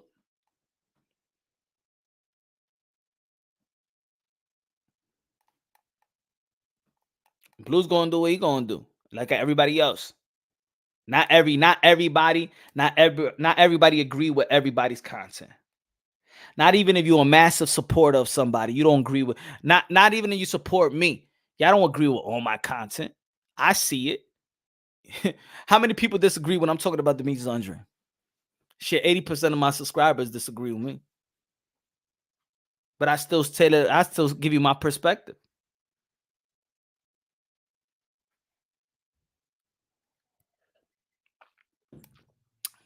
Ralph, how about if people like the lies? How about if people support the lies? So how many people are going to support the truth? Now think about this, Ralph. Let's just say, I'm going by what you're saying, right? I'm going by what you're saying. If Blue likes to lie a lot, that means that the lie is more supported than the people that speak truth. So why the truth ain't supported? Man. So and I'm not saying he is, I'm just going by what you're saying, right? Because I don't check everybody. I don't check all the videos and content and stuff like that. I really don't. When I come into the YT, when I came into the YouTube, I was surprised at the hate between channels. Oh yeah, it's hate, Nonito. But it's nonsense hate. It's snakish hate. It's like, I'm gonna support you. It's like this, Nonito. Is I'm going to support you, and I want you to showcase me, and they're going to be on the panel because they're trying to build your channel. So while let's say I'll give you an example. While I'm building mines, there's gonna be people that's gonna be supporter, and there's gonna be people that's gonna be pretenders, and then they want, hey yo, subscribe to this channel, so go to this channel, go to this channel, and the guy's like, yeah. I don't give a fuck about Punch. I'm just gonna use him, and then they're building their channel with their content, and also with the people with my recommendation, and then they go to some other channels with their recommendation, their channel recommendation, and then some of them they build their channel, and then they shit on everything, they compromise the people, and it's a pure hate. A lot of there's channels out there that don't give a damn about fight, that don't give a damn about the fight game at all. They don't give a damn about fighters. They disrespect fighters all day. And there's channels that's built on disrespecting fighters, and then there's people that actually support the disrespect of fighters each and every day. And what you going what you gonna do?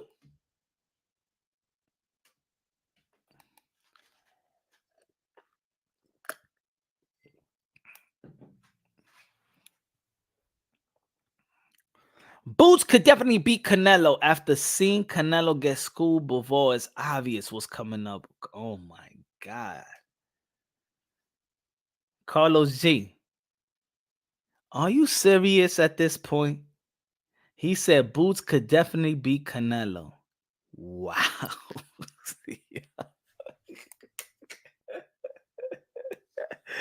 Hey, yo, if I come out with a content like that, man, they'll shoot me, bro. somebody will come. Yo, at this moment, you wow, man. Yo, I love Boots.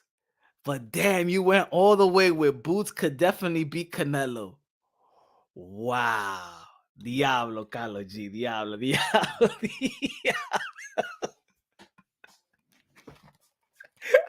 Ay, no, espera, me tengo que parar con eso. No. La droga. ¿A dónde que quiero vender esa droga?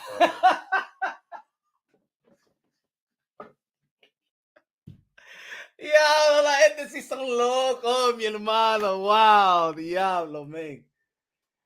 Que la gente están fumando, Dios. Cuida a esta gente, el demonio. Y fuera el demonio de aquí.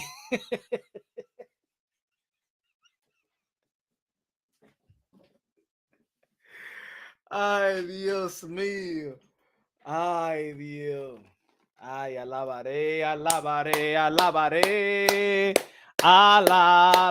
a mi Señor. Pero Dios, así no. ¿Qué droga hay aquí?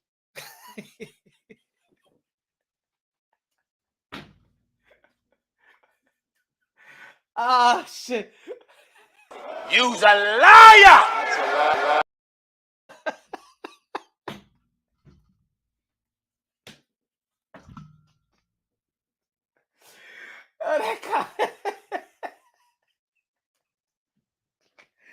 Oh, shit. Ay, Dios. Ah, no, me tengo que reírme. Me tengo que reír. Yo, Carlos G, a la que tú estás, espera. Estaba encontrando que está esa vaina, espera. Ay, no, mi hermano, así no. Así no.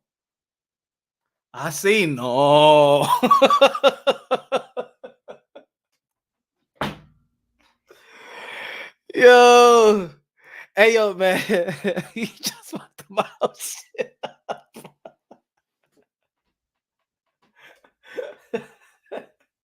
You's a liar! Diablo, man. Carlos, no, de verdad, Carlos, porque tú, hey, look. You know, remember we did we had a show called Intervention? We had like a live show.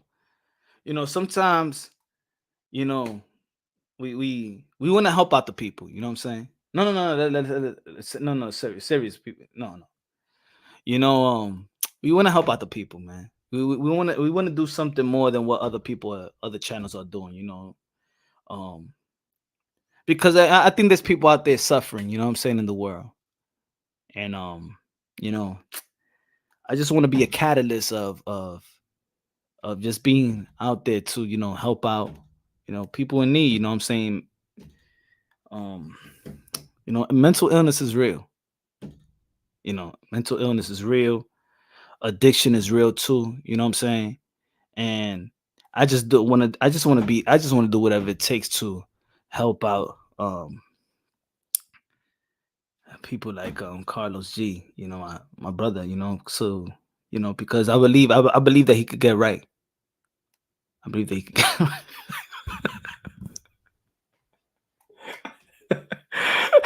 I punch him out. Gotta watch Boys in the Pool. Think it's called being a responsible parent. Oh yeah, don't be on the phone and the kids is in the pool. No, Nito, no Raquel. Go out there, look at the boys, man. Good looking out, man. Appreciate you, man. Can't wait to see you back in the ring, man. Can't wait to see you back in the ring, man. Give us an update, man. Let me know when you back in the ring. Nito, never die, never lose. Nito, aka never lose, don't net. Let's go. Diaz in the building. What's good? Diablo. Gracias por el pesito. Gracias, mi hermano. Voy a comprar un peso de plátano. Me daban tres. Antes eran seis con $1, pero ahora es tres. Tres plátanos con $1. Gracias, mi hermano. JNY boxing in the building. Yo, Punch. I think Bam Rodriguez beats Tank.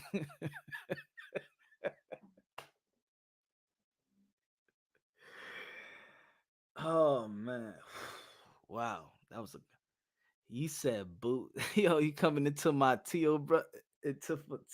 You coming to August 13th, maybe, but I might go to Europe around that time. I don't know. I might go back. I'm not sure, but 50-50 though, 50-50, Nonito. Damn, that Boots could already beat. Definitely, he said Boots could definitely beat Canelo. Dang. That's it. Shoot him up to the pound for pound number 1, yeah. Él lo hizo todo, ya. Yo, pero no te vayas, Carlos G. ¿A dónde que se fue el tipo? Se fue. Pero ven para. Oh, míralo ahí. I mind you, I'm a Canelo fan. Mira, mentiroso. Mira, Dios te va a castigar, Carlos G. Dios te va a castigar con esa mentira. Mira, hombre. Mira, señor. Así no. The devil's having a party con lo que tú estás diciendo ahora mismo, mi hermano. ¿Ah? Y esa mentira.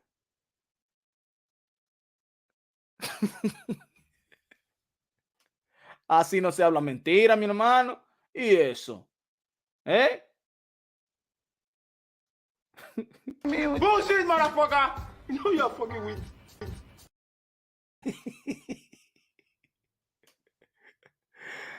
Yo, hit me, Punch, if you do.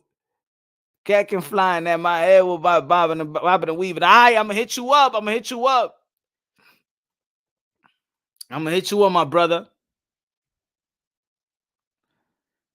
TOB's AJ right. Yo, that's the info Blue be giving. You think so?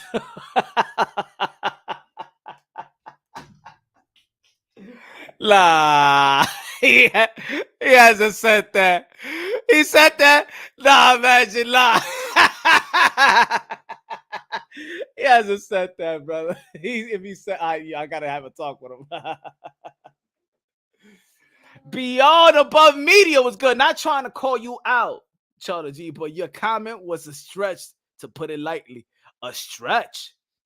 Shit, stretch like a pole, no legs. Stretch like a pole, no pussy. That's a stretch. Shit.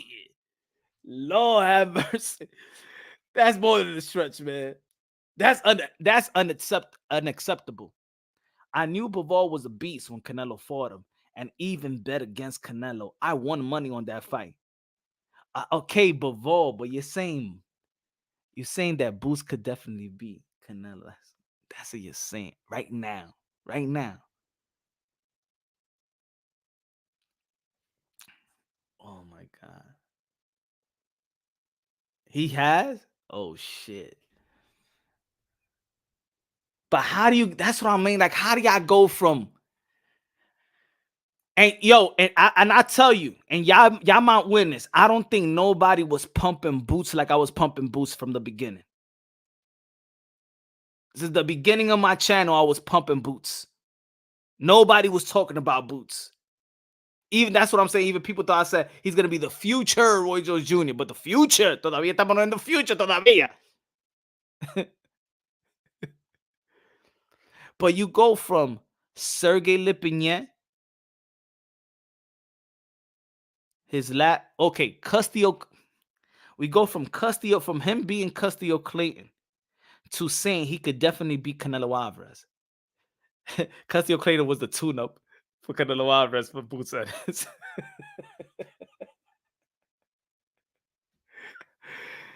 Ay, Dios mío, man.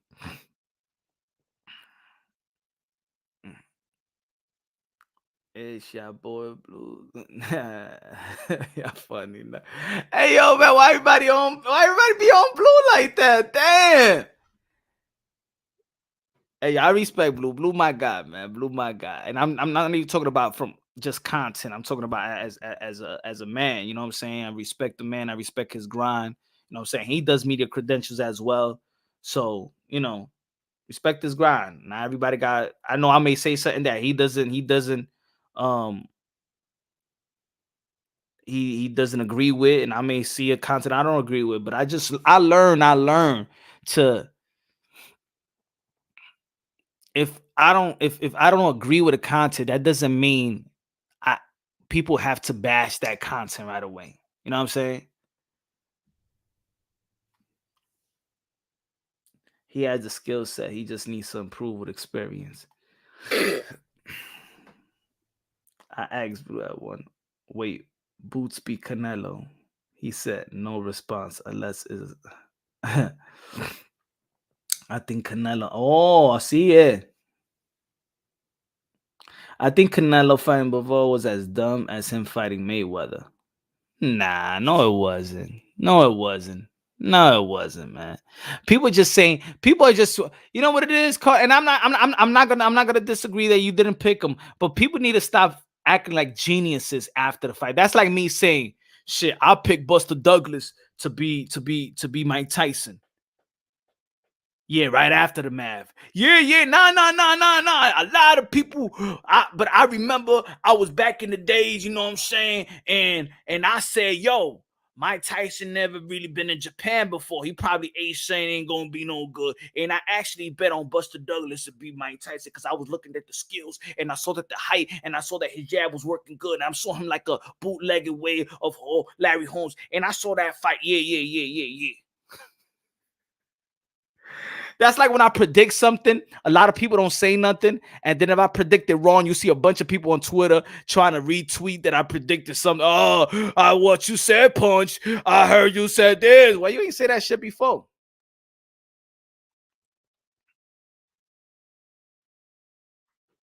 Angel Rivera say these people don't think. Ay, Dios mío, man. Boots could be Canelo. Is that going to be a new narrative you trying to tell me? Is that a new narrative? From Castillo Clayton to Boots could be Canelo Alvarez. God damn. God damn. What a jump. I never seen a jump like that. Some of y'all in the comments need to find a middle ground. Everything that goes against yours favorite fighter is hate. True that too. Everybody got to find it. And that's what I mean. People got to identify, when somebody's being sincere, when somebody's being genuine, when somebody's being logical, objective. That's why I never say, hey, yo, I'm speaking facts. I say, yo, I'm spitting unbiasedly, logically, and objectively. Now, could my logic be wrong too? Yeah.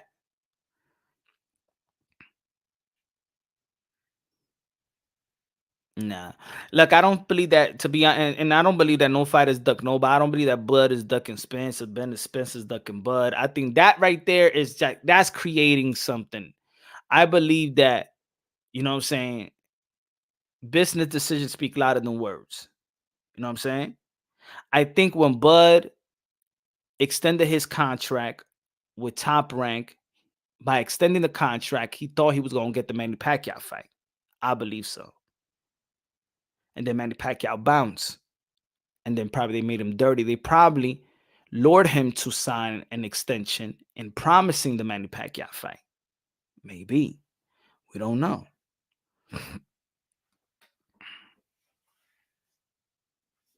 Maybe. We don't know.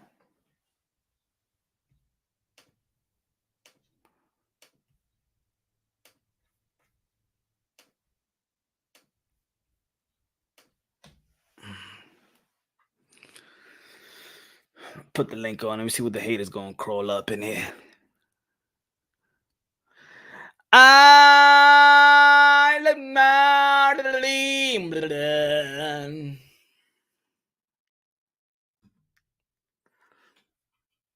was going to put it in the community box and stuff like that, but my phone is fucking forgot to charge it.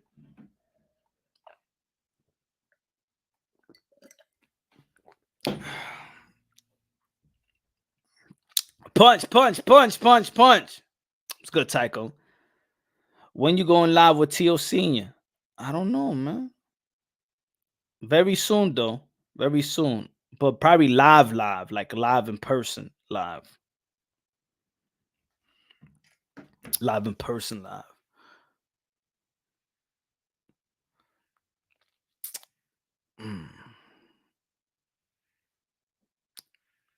Punch drunk, keep solid like always, brother. Thank you, Samir, man. That's all I could do, man. That's all we could do. That's all we could do, brother. You know what I'm saying? Either people respect it, either people don't. You know what I'm saying? That's the only way, right? You know? But I'm going to try hard to stay on the grind. If I could get me the credential for an event, I'm gonna go over there. If I could get some interviews, if I could get some exclusive, I get some information. I'm gonna try my best, and I'm gonna be transparent with the people that subscribe. And I hope that the people that subscribe understand the grind and the sacrifices. You know what I'm saying? And stay supporting the kid. Feel me? Talk a little more about meeting Canelo, Punch. Well, Canelo, cool, man. Canelo, he's not surprised. I already said that he surprised me with the height. His peoples is cool. You know what I'm saying? Canelo was getting pushed to do a lot of things. You know what I'm saying? So he couldn't give you that undivided attention. You know, but he was nice enough to when he was done, he said, I will sit down and talk to people even more, and that was cool. Um, I think Canelo Alvarez is down to earth, man. I think he cool. He understands what's going on. I think his ears and eyes is wide open to everything, even in YouTube. He knows what's been said about him. He knows narratives. He knows all of this, and he knows where he's at. You know what I'm saying? Like he knows where he's at in people's, and I really truly think he wants to be great. And when he says that I'm just fighting for my legacy, I believe him because the proof is in the pudding. You know what I'm saying? The proof is there that he's trying to be great.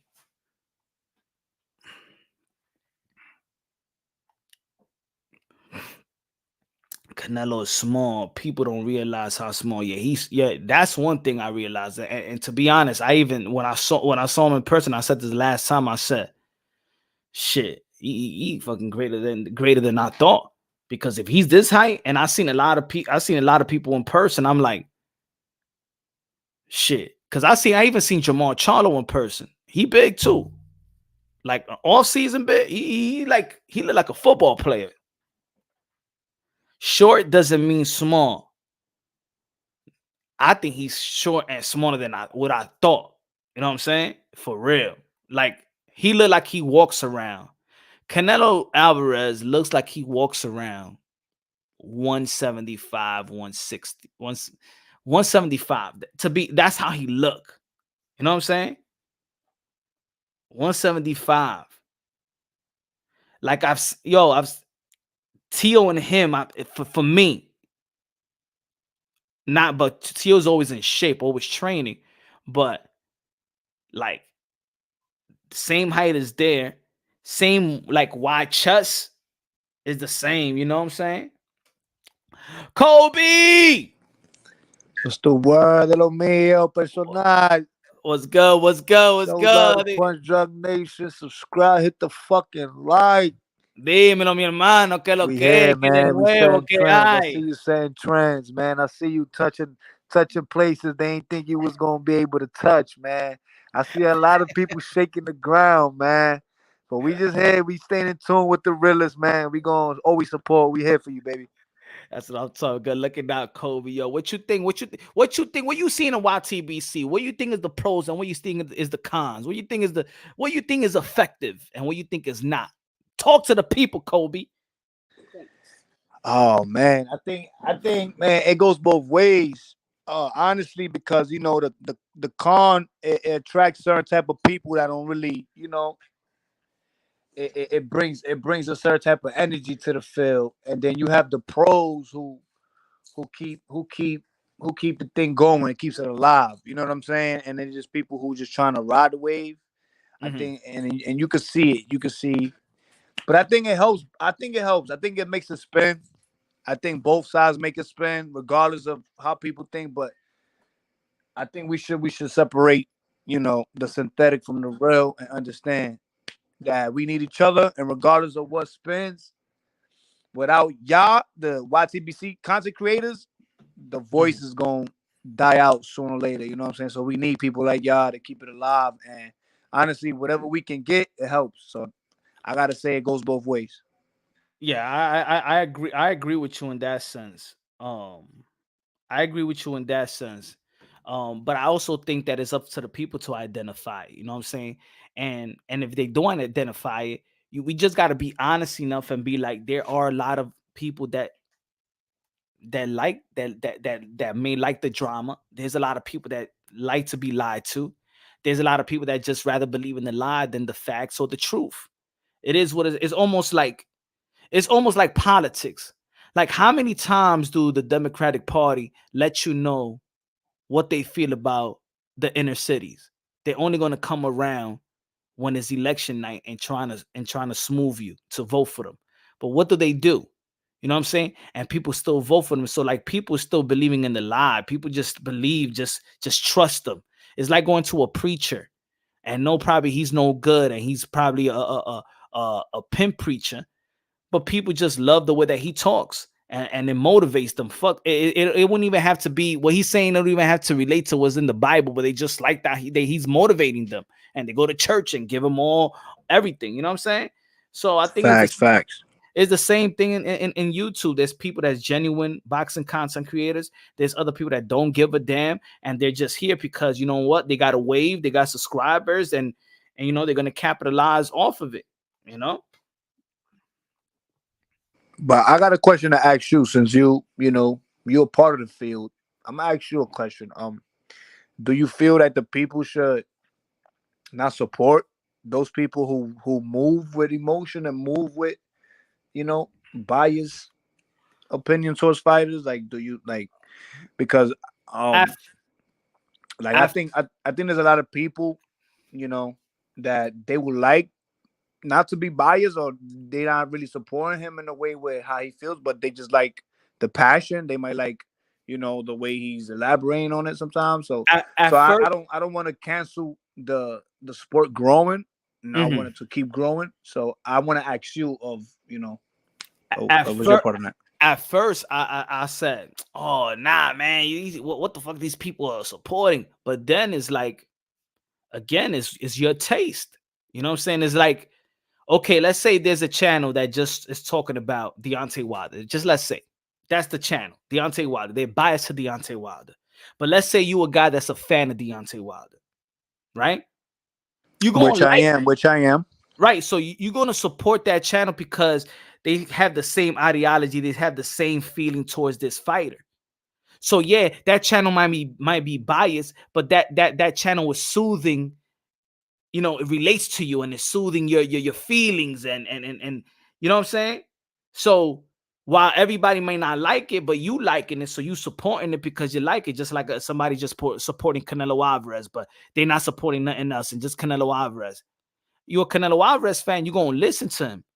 If you hate Canelo Alvarez and there's this guy that's hating Canelo Alvarez, yeah, you know it's fucked up, but you hate Canelo Alvarez and he relates to your feeling and you like exactly everything that you think he says and you support it, right? So at the end of the day, not everybody loves boxing like somebody else. Like I don't depend people to love and respect fighters like me. I wish everybody respect fighters.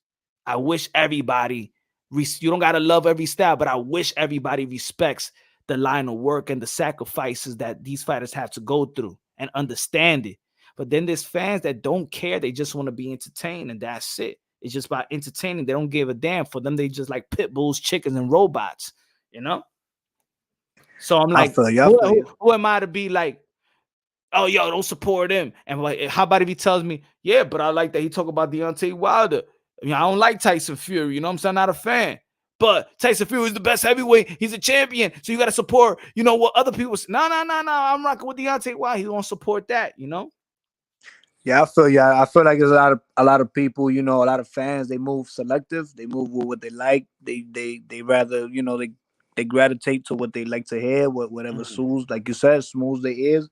But I feel like it's not fair for the fighters. I feel like it's not fair for those gladiators who are putting their life for our pure entertainment, like you do preach. You know, every broadcast that you do say. So I feel like, you know, us like as boxing content creators and people in the YTBC, they should show more respect and more, and you know, and more you know, more support to those fighters, regardless of, you know, what you're trying to push, and you know, because that's gonna elevate the sport to another level where it's gonna bring actually. We're gonna actually support these fighters like they are gladiators. That it's not just a sport, because and no, through reality, any given day, you know, you can take one punch and you can die. You know what I'm saying? Same way they used to do it back in the days, you know, when you used to fight for your freedom, and you know, back in those days. But I feel like with respect, you get the most out of everything. And you know, genuine respect and genuine love. And I think that's how shit's supposed to be rocking. But you know, it's YTBC. Hey, that's how people go cook punch. So you know, people hate on you. They come and they act like your friend. You know what I'm saying? Like you seen it, and then they gonna go behind. They gonna do, you know, what they feel like doing. So you know, we don't got control of that. Exactly. You see it. So you don't know. You know what I'm saying? There's haters that's going looking on. There's haters right now commenting. At the end of the day, you still a help. You still uplifting. You still hitting the traffic. You still hitting the views. You still, so in the end of the day, it's like, even I'm gonna tell you like this: the content creators don't care about the haters either. They see it like as a help. They see it as you still pushing me, you know. So it's like when people make videos. It depending how I take it, right? But it's still gonna help. It's you still bringing a traffic. If you make a video about me, Kobe, and be like, hey, yo, punch this and punch that and punch this, people gonna think there's gonna be a reply. And then people just gonna watch me to see if I'm gonna reply. So in the end of the day, true, it is what it is. But from the sports perspective and the fighter perspective, what you think they prefer? You think they prefer somebody talking shit about them and then trying to kiss ass when they around them, or do you feel like they should move by example as fighters and as, you know, professionals, and only give their time and attend to those people who really want to uplift you? They're not here to just get by just because you come in and show me love in this interview, and then behind 2-3 weeks later I'm talking shit about you, or I'm disgrading you because you lost against somebody, or you know what I'm saying? Yeah. Like, what do you think as a professional, as what these boxers should be doing? I think they should be transparent with this type of with us. You know what I'm saying? I think is social media. They could go anytime. They go IG live. They tweet. They tweet with they actually sometimes they tweet shit when they hear something or read something that they don't like. be transparent. You know what I'm saying? If you don't feel like there's credibility in what we're saying, then give us the credibility, because in the end of the day, we're the one that's going to be pushing it 24/7. You know what does irk a little bit though? That we could be talking about these fighters all day, and I respect all fighters, but they know they you know why they watch you too? Because we're the only people that talk about them. That's why Errol Spence could say facts, because he watches YouTube. All the fighters watch YouTube. All the fighters watch these channels. They most of them know us. You know what I'm saying? From the mid, little, then and the big channels, they all know it, because we're the only one that talk about them, or they're never gonna hear how good they are, where people have them. But then when it's time for them to come out and promote their fight, you know who they give their time to? The people that never talked about them. They'll give the exclusive. They'll give it to Brian Costas. They give and shout out to Brian Costas. But they'll give it to the boxing personnel that don't live and breathe boxing, and give us the exclusive. Give us the credibility. You know what I'm saying?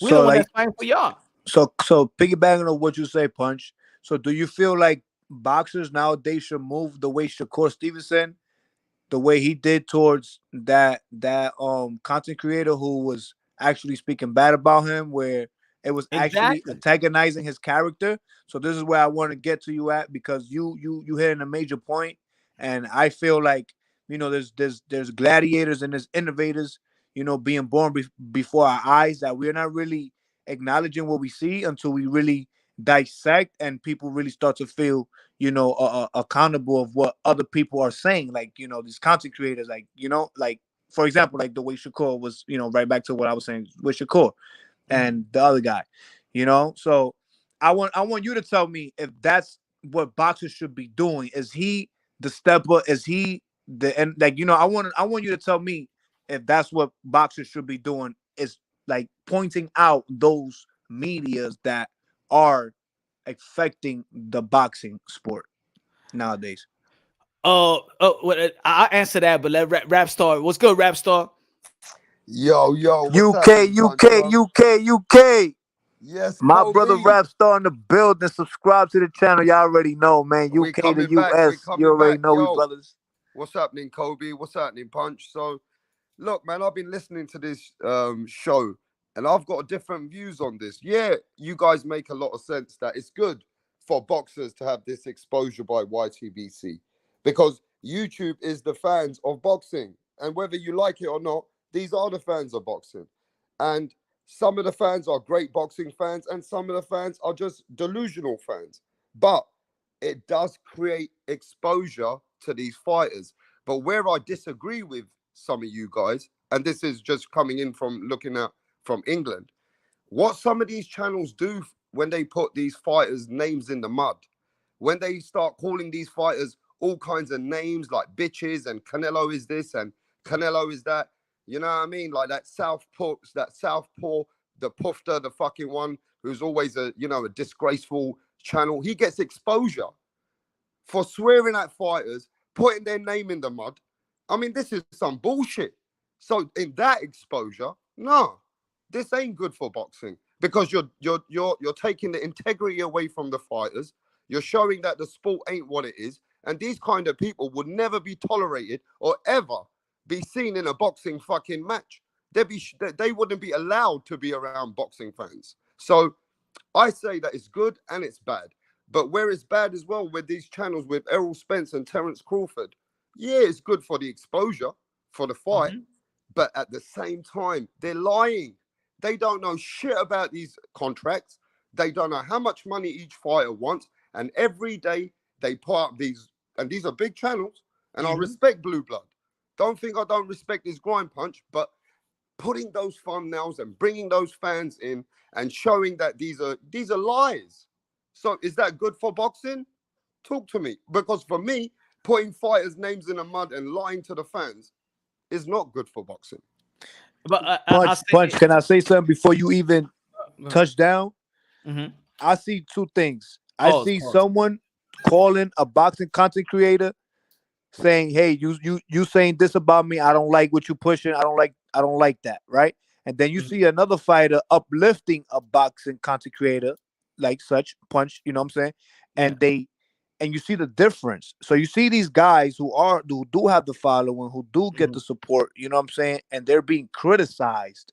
But then you see the people who deserve the support and deserve, you know, the following getting uplift. But we're not uplifting when we hearing those fighters undisputed, you know, give out that word, you know, give out that shout out. You know, those words are supposed to mean something to these content creators and, you know, like and fans that are listening to these gladiators every day. But you can go, Punch. I'm just, you know, I'm saying every situation is different. Like, I agree with Rapstar is saying, but also it's like I mentioned earlier. So remember the year that the boxing content creator was talking about the glove gate, right? And and that it was a cheating and all that stuff. And what we was saying, we was like, where these guys getting it from? We hope that Deontay Wilder comes out and debunks these channels, right? They making them look weak. They lying on them. That's not what Deontay Wilder said. That's not what Deontay Wilder said. you But actually then, got videos of that. but then what happened? Deontay Wilder actually came out after 8 months of silence and echoed exactly what they've been saying for 8 months. So then, whether people like it or not, the information was from the source. So they just going by. It's almost like if a boxer tells me something that y'all know that I know, and I put it out there, and then y'all saying, nah, that shit is fake. He's like, what source said that? He didn't say that, and then he come out saying the same thing. Even though y'all don't like what I said, that's incredible. That was real news. You understand what I'm saying? Yeah, but you got to remember this. A lot of people, grown men in America, they were fucking selling their souls for Deontay Wilder. They were doing a lot of narrative pushing. They were doing a lot of black brotherhood pushing. This ain't about black brotherhood when you're lying to your fucking fans, bruv. I'm keeping it real here. Look, these men who are out there promoting these narratives for Errol Spence, Terence Crawford, this is not for the black brotherhood. Let's keep the shit real, bro. Wait till I get my channel popping back on Monday. I'm going to call names. The truth is the biggest channels are using this as, oh, this is for the brotherhood. We're pushing the black brotherhood. Who are these channels? Who? Yeah, these are the what's it called? The channel which is Trill for Ill Boxing. Trill for Ill Boxing is a big platform, bro. He has boxing people coming over there. He has Bill Haney going over there. And the only reason they're pushing these channels is because of black brotherhood. Because they want to push the black fighter. Okay, I don't disagree with that. That's good that there's American channels want to push their race and they want to push their black brotherhood fighters. But you're lying. You're constantly lying, making up bullshit narratives that Terence Crawford doesn't want to fight because he don't want to rematch Crawford. Oh, Errol Spence not making the fight because it's not 50-50. These are all bullshit. Every single day, using Terence Crawford and Errol Spence's name.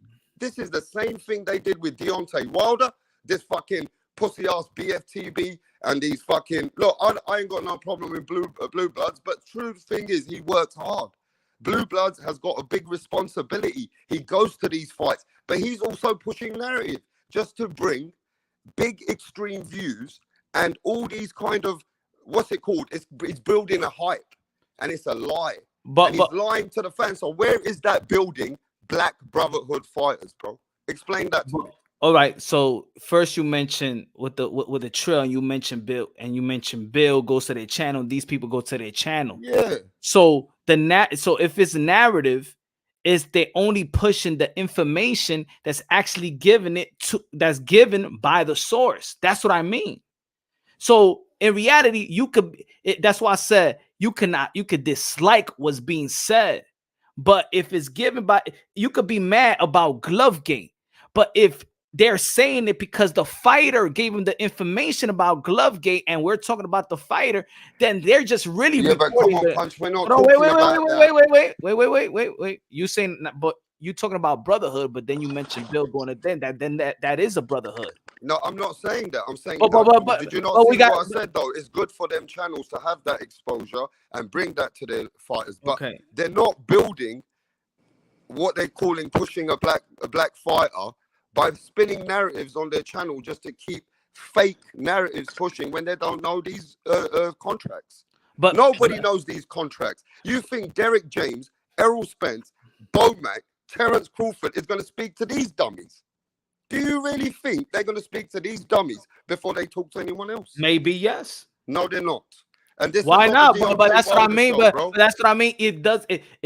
Take the hate and the hate that you have for. Let's keep it real.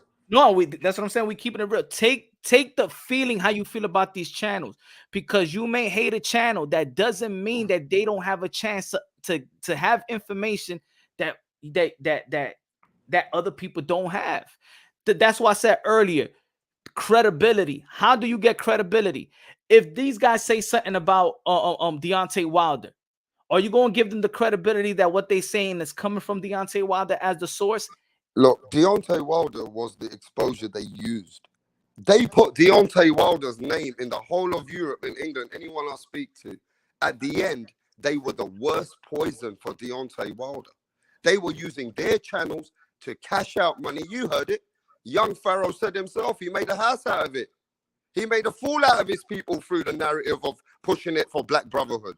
What I'm saying is they're using the narrative in boxing, bro, and they're not even telling the truth. Yeah, they're saying that this source said that, that source says that, but you know how they're pushing the indirect narrative to. Oh, wait, no, but I understand. I understand the narrative. We're too clever for this game now, bro. I We're understand. Too clever for this shit. No, but I understand. But I'm saying about I understand the narrative, whether people like it or not, whether people follow it or not. Where's the narrative coming from? Where the information came from? From a source that is Deontay Wilder. That's what I mean. Now, if they was just making up shit, bro, they put Deontay Wilder's name in the mud. No, see, I disagree. See, I disagree with that because it's Deontay Wilder that gave him the information. That's my point. But these guys pushed it to the end, to the end, why? to the end. Grown Why? men were just making it into another scene, bro. But why? Because that's what I'm saying. Certain things are made up. Certain things are given by the sources. Now, whether people like it or not, you're getting it from the source. They got their information from Deontay Wilder. So it's not really there. It's not really them. It's really Deontay Wilder that gave them the information for them to push. I disagree. Everybody knows that this king that they were pushing as Deontay Wilder the king, that anything Deontay Wilder did, it cannot be wrong. We had grown men coming over saying all the craziest things until they met Rapstar, and then they started getting crazy in their feelings. Yeah, but that you can't Rapstar, you can't analyze Rapstar. You can't. But look, I had these debates with all these people, Kobe. Before you finish, just two lines. You can't characterize people's love, because love is a big word. You know what I'm saying? Love is what makes the world go around. So love some will people, make you they fans. Okay, well, let me so ask you people this, that move with love. So you can't really. I'm gonna go on mute. Does love make you? You can't really. You can't really clock that. But I understand where you're coming from, Rapstar. I understand where you're coming from. They're just people that pushing false narrative that's making the boxer look bad, and they capitalizing on people's feelings, and they capitalizing. Yeah, because I understand where Punch is coming from. He's saying there's some people that they get the information from the actual boxer. They get it from the voice. You know, that's what I'm trying to make Rapstars. Like, I understand exactly what you're saying, but what you're saying is just a lot of feelings. The source is Deontay Wilder. He told them what's the information, so they spread out the news of Deontay Wilder. If Deontay Wilder came out and said, I didn't say that, all of it's a lie, then all the shit was made up. Wait, but the facts, all right. So but that's what I'm talking about. We all agree with that, but we're saying now they're pushing it on the Errol Spence, Terence Crawford. They're using it as the same energy to just keep these big views and big relevancy and making narratives that they don't know about. All right. So now it's gone to another level. Okay, so tell me in the YTBC, who has Errol Spence speak to that you know?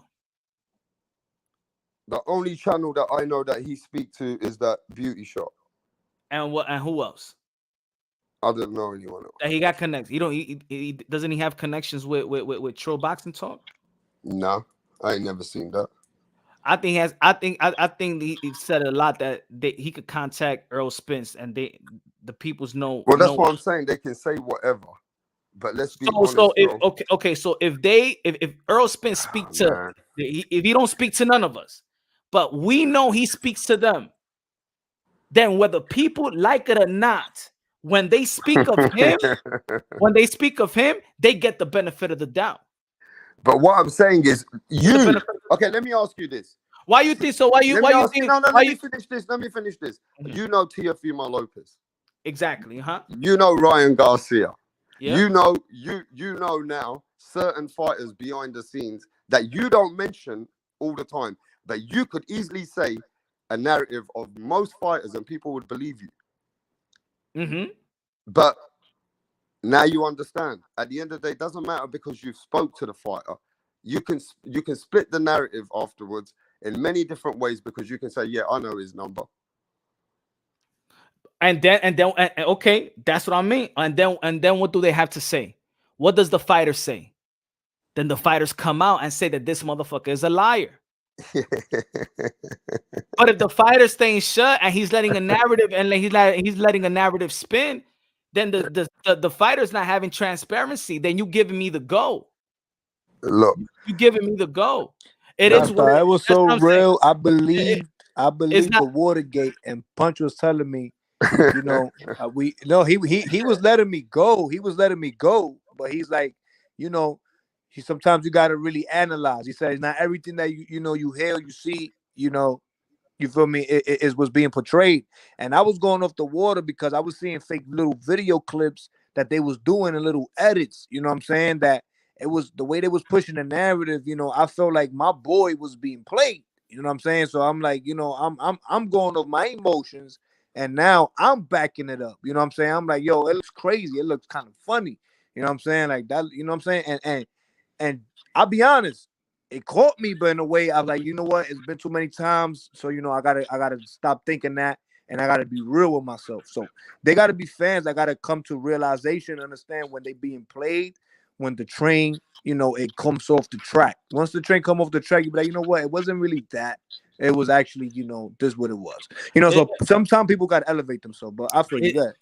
is a combination of both. It's a combination. If a fighter tells you something, and then it tells you what it was or what it is, and then you come out and say it as a boxing content creator, you could report it, but then where it could mess up is if you believe everything they tell you and don't challenge them. So when they was telling me, when I got the information about what happened, I said, wait, it don't sound right to me. So I ain't push that narrative because it ain't sound right to me. So yeah, now we got a responsibility. Whether look, but hold on. Now we got a responsibility whether you could report it, but you don't have to believe it. Now these channels, they reported it, they believed it, but their information still came from the source. It didn't come from a third source. It didn't come from a manager. It came from the actual source. So what they that was was Deontay Wilder, yeah. exactly. So it wasn't make believe. It wasn't a made up narrative. It was a narrative given by the source that was Deontay Wilder. And they took it to another level. But because he kept giving them the info. Anyway, he just looks So like, that's your job. That's your job as a boxer. If they're giving you something, you you're gonna give it to the people. It's for the people to identify the truth.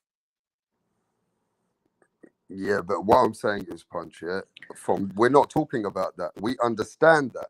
We knew what happened. We was all smart enough to understand So when people were pushing Jamar that Charlo say narrative. follow Punch drunk, he's saying the truth, man. That's undisputed, man. I gotta put some respect on that, man. Right. So we know that, yeah, Punch. We know that what was going on, and people took that to another level, and they used it in the kindness for weakness because there was a sensitive moment going on. It was Black Lives Matter. There was a lot of brotherhood things going on at the time as well, and I'm saying channels used it like these young Pharaohs and these many other channels. That even what did he say to you on a channel when Deontay Wilder was fighting? Beauty shop, a man just barbershop said himself, Fred, on one of the channels that he was making over 10,000 a month just on Deontay Wilder's Mm. fight. A month on when Deontay Wilder was fighting, all them months, he was making 10,000 a month because the hype and all this narrative pushing behind it. The water, there was something in the water, something in the glove gate. The trainer was fucking on Tyson Fury's side. The mafia was involved. You know, so many different accusations made them hundreds and hundreds of thousands. You And know, who gave it the hundreds and hundreds of thousands? but what I'm saying is they got carried away in that, and there's a big fan base for that because at the end of the day, people don't give a fuck about the truth now. But They're more okay, interested in what is the narrative, and they want to believe that narrative so they can be part of that. so that's That's what it. I mean. So yes, that and I believe that's what it is. So it's people. People always want to blame the boxing content creator. But that's what I mean. That's what I just said right now. We pride ourselves to speak unbiased, logically, and objectively. Right now, just like right now, for an example, unbiased, logically, and objectively, we always giving every fighter their fair shake. We give everybody their credit, no matter what race they are. Right? Fact. 63 people looking on. Now, let's say the race beta that everybody's always complaining about. 809 people, 1K looking on. So there's more people that likes the quote-unquote bias, race bait, diminishing fighters and things that clickbaits than unbiased, logically, and objectively. So then, in the end of the day, people be like, they do it for the numbers, they're doing it for the numbers. Well, just like Jay-Z say, men lie, women lie, numbers don't. People don't like unbiased. People like unbiased talk. You feel me? It is what it is. And if y'all and if subscribers and followers and stuff, y'all want to hear it, y'all show it in numbers. Just like when you vote for somebody, you show it in the booth. You show it in numbers. And if you don't show it in numbers, you are forcing good boxing content creators to just speak about the elites, just to start race baiting, to start thinking about one fighter. And it's going to go like that. You're going to lose the good channels, the genuine good channels, because y'all do not support in numbers. You don't support in numbers. So then y'all want this little guy, Punch Run Boxing, to go out there and always trying to debunk the big channels that's getting heavily supported? Nah, it don't work like that. I look like a major hater. I ain't gonna do that shit. I'm gonna salute. There's people that support that shit. Whatever they saying, they support it. Because when numbers see, I look more like a liar than them. Yeah, but I just think you're missing the point as well, though. That's life. That's life, bro. That's life, man. You want the truth? Support the truth. Support the truth. Just like let's give it another example. When you had the interview with Mauricio Sulaiman, we have the president of the WBC to give you some facts. Has that interview reached the K? About 900 views. Why is not viewed by a lot? You give them an exclusive. How many people could get Mauricio Sulaiman and talk to you about fights, talk to you about the heavyweight bout, talk to you about the franchise, talk to you about Devin Haney, talk to you about Ryan Garcia, giving you the facts on what happened in negotiations or why this fight can't happen or what's next. You gave people something and the people didn't want to see it in numbers. And then what that makes you feel? Let's be real. I don't want to go, but what you feel? How you feel? Man, I thought to myself, those emails, those phone calls, which took me maybe more than 4 months, you know, almost 4 months just to get that interview. I thought to myself, fuck it. Now, did your grind match the support the support? Let's be real. How you feel as a boxer? Nah. You'll feel like it was a waste of time, bro. You'll feel like it wasn't worth it. Like, you know what I'm saying? You will feel like all that hard work was for nothing, bro. You know what I'm saying? Let rap answer. How do you feel? Let me just keep this real, bro. At the end of the day, yeah, it's like simple as this. When you don't get the support for you to give the fans, and don't forget, when Mauricio Sulaiman came to my channel, I asked the chat to send him a question. It's not like I'm not reading and he's not reading. You know? Where else can you go on ESPN or go onto IFL TV or go onto Fight Hype TV or go into any channel and you have your expression and your view on Rapstar Boxing Knowledge that you can ask a question directly to the president of WBC. Yeah, that's And facts. Tell them, Rapstar. right, and they don't even acknowledge that if they had supported that particular interview, then I was ready for the next sanctioning body, because they would have said, you know what, it's all right, you know, the people want to speak to the sanctioning bodies. Rapstar got over 20,000 views. Let's send that to the next sanctioning body. But they don't support. So you can't go and get the next biggest interview. And I was, you know what? And I thank Mauricio Suleiman. He came to my channel again and he said to me in front of Punch Drunk, he said, Rapstar, don't matter if you're a small channel. I respect you for what you do for boxing. Am I lying or not, Punch? Facts. And he came and supported me. But he said, next time, we'll get the public to talk to me direct. I never even sent him an email again. And the reason I didn't is because you guys didn't support him on my channel. It's as simple as that. Thank you. That's what it is.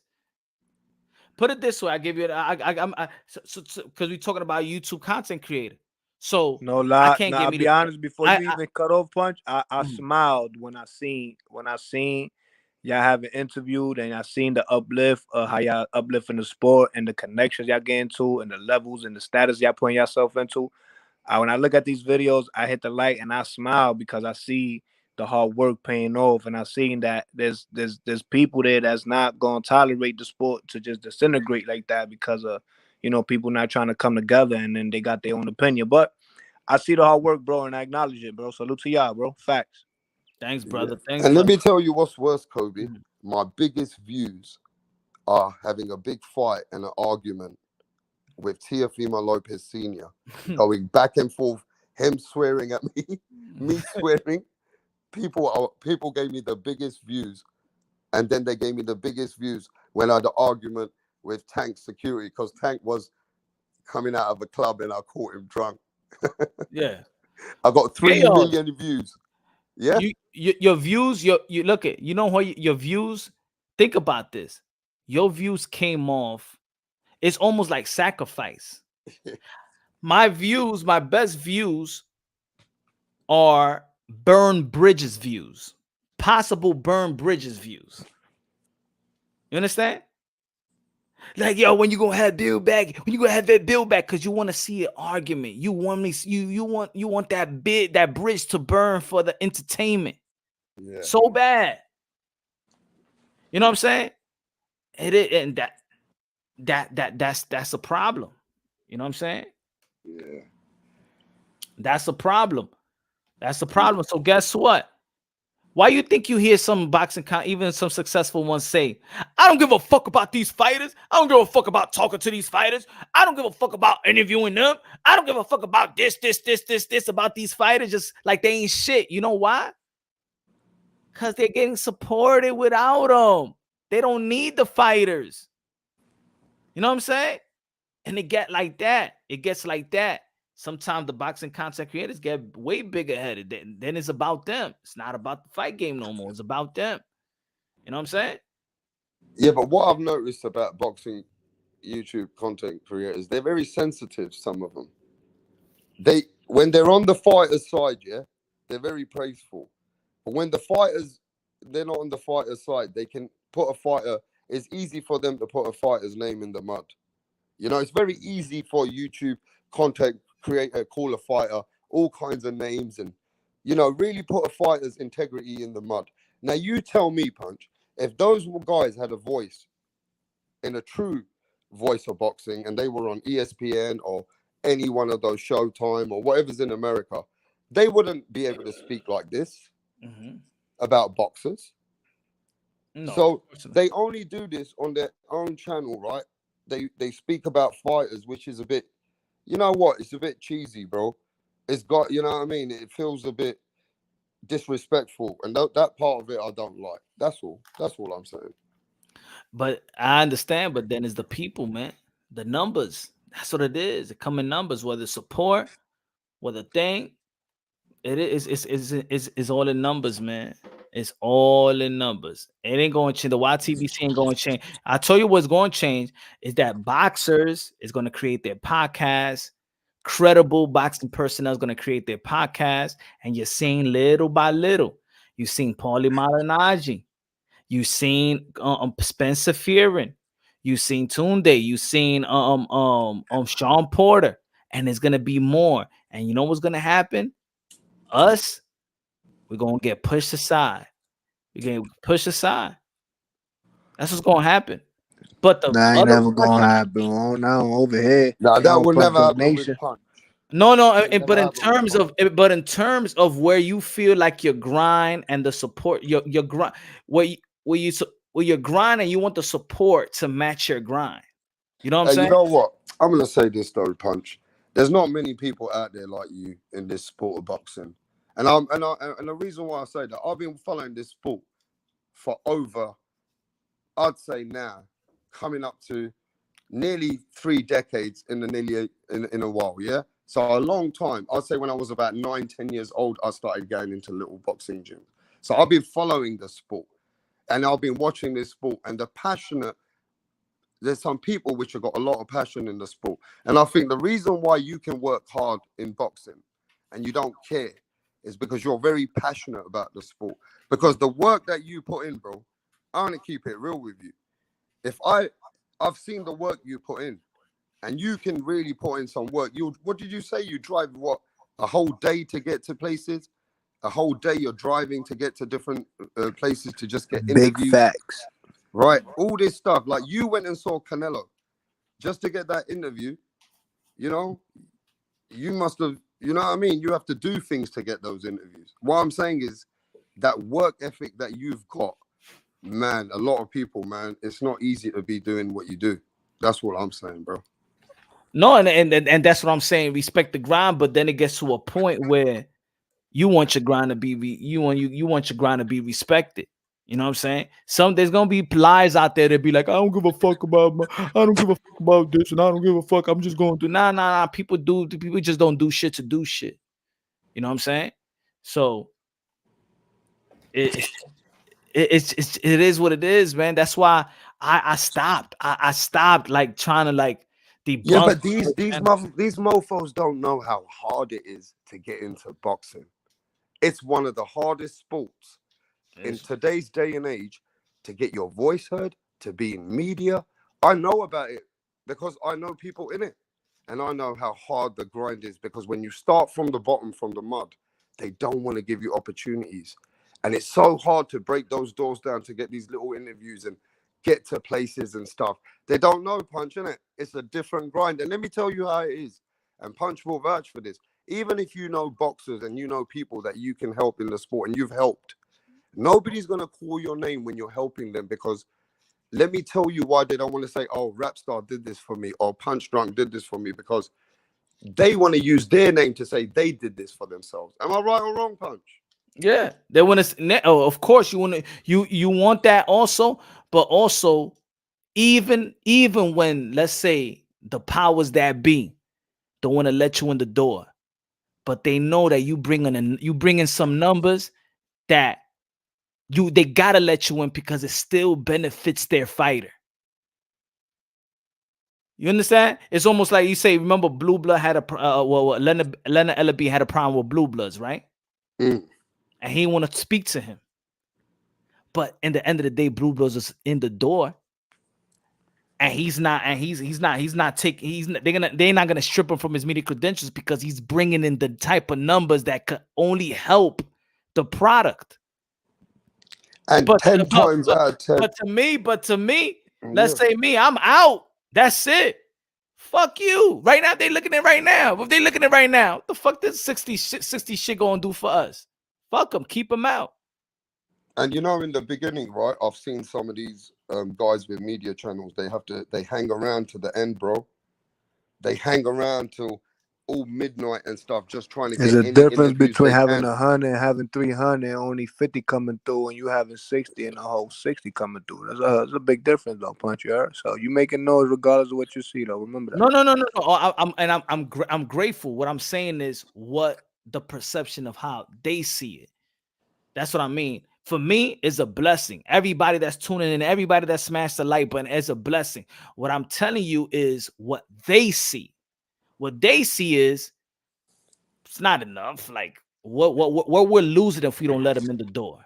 But Hey, with you know what him, is crazy? but let's say with other people that got 200 that they go live and go a K and got 40Ks and 50Ks and 60Ks. Those are valuable. Those are free. They look at those channels like promotional company. We don't have to do a lot of work and spend on promotional company because there's people on the ground that's going to do it for us for free. We just got to give them the media credentials and stuff like that. Let them in the door, give them a seat, and they're going to keep on pushing. You know what I'm saying? And that's it. But for little people, they can let you in the door. They can let you in the door 2-3 times. But then but when there's a big fight, nah. We need to save this seat for another big content creator or independent media. You feel me? Facts. That's how That's it a fact. is. That's a fact. That's how it is. I could get Charlo and Brian Castano, but motherfuckers wasn't giving me no Tyson Fury and Deontay Wilder. Motherfuckers wasn't giving me no Canelo Alvarez. Yeah, but I think you low play yourself. Kobe, this guy does low play himself. He's met Manny Pacquiao, right? He's one of his favorite fighters, Keith Thurman. The man's spoke to Boots. He's been with Tio. He's been with all the great fighters, and recently he just met Canelo Alvarez. King Ryan. Listen, Punch, I think you've met some good people in boxing. You've met some real serious warriors. You've been around I'll say some big names, bro. No, I'm not knocking anything that I do. He even had Luther Bella pull up with the exclusive. Come on, man. My son's out there. But what I'm saying is what it's like what we talking the whole thing. That's why I say I'm giving you my perspective as a fan, as a subscribers of other channel, as a boxing content creator, and as an independent media. So I see it from all aspects. I could see it like somebody be, yo, Punch, but you doing good. I could also see the pros and cons of YouTube boxing content creator and stuff like that. And people also miss this word. They always miss this word that when they want to go at a YouTube boxing content creator, whether you think that we're giving all the news or not, it's creator,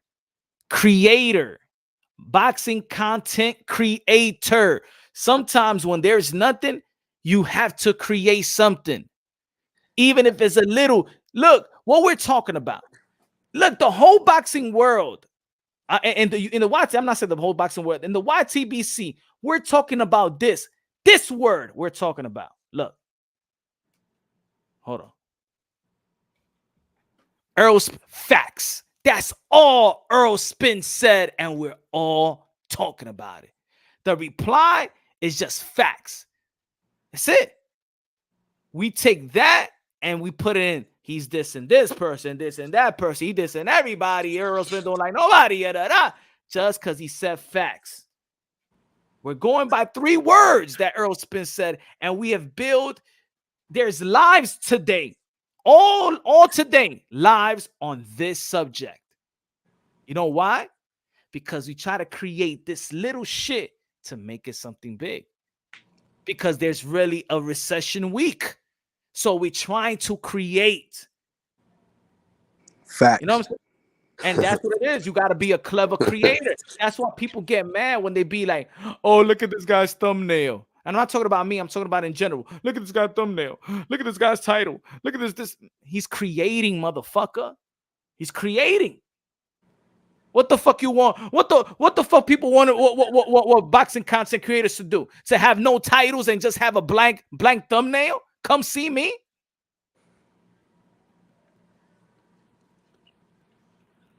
There's other boxing content creators that's jealous of other boxing content creators that know how to create better. There's other boxing content creators that try to do something like other boxing content creators, but they don't got the delivery. Or they don't got the knowledge. I totally agree with that. But what I'm saying is, it's when you're pushing it to the point where it's just total, cabbage. You're just pushing like I said, when you're hating on fighters like that, Pufta does.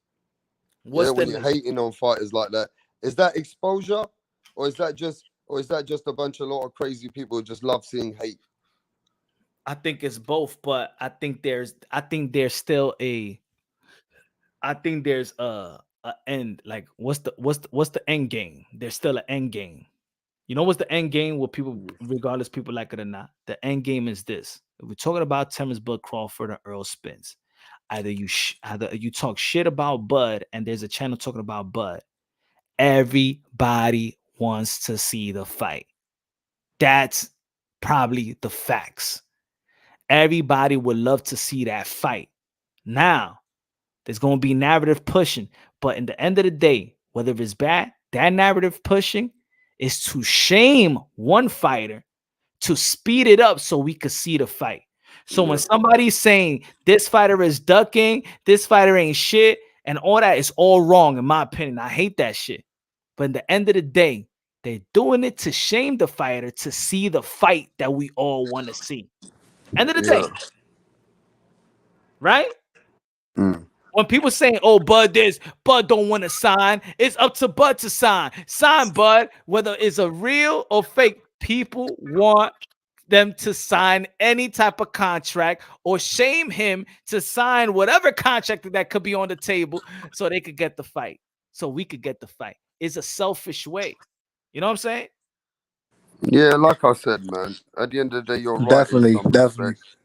You don't want to, you can't really blame YouTube content creators. They need some kind of ammunition or fuel. So some of them will split it in another narrative. Some would split it in a different way. Rap stuff, but Some, them boxes, you know, them boxes now, they checking them. That right now, what they doing, they not tolerating, you know, media's talking down on them no more. Like they not trying to respect that. And we already seen a boxer, a professional already elaborate on that. So it shows what Punch is basically trying to say is like the people, they should be, you know, regardless of who you support, you should acknowledge those who are respecting those fighters, are not talking down to get a benefit or to make a profit. And if anything, they are uplifting the fighters regardless of what they go through.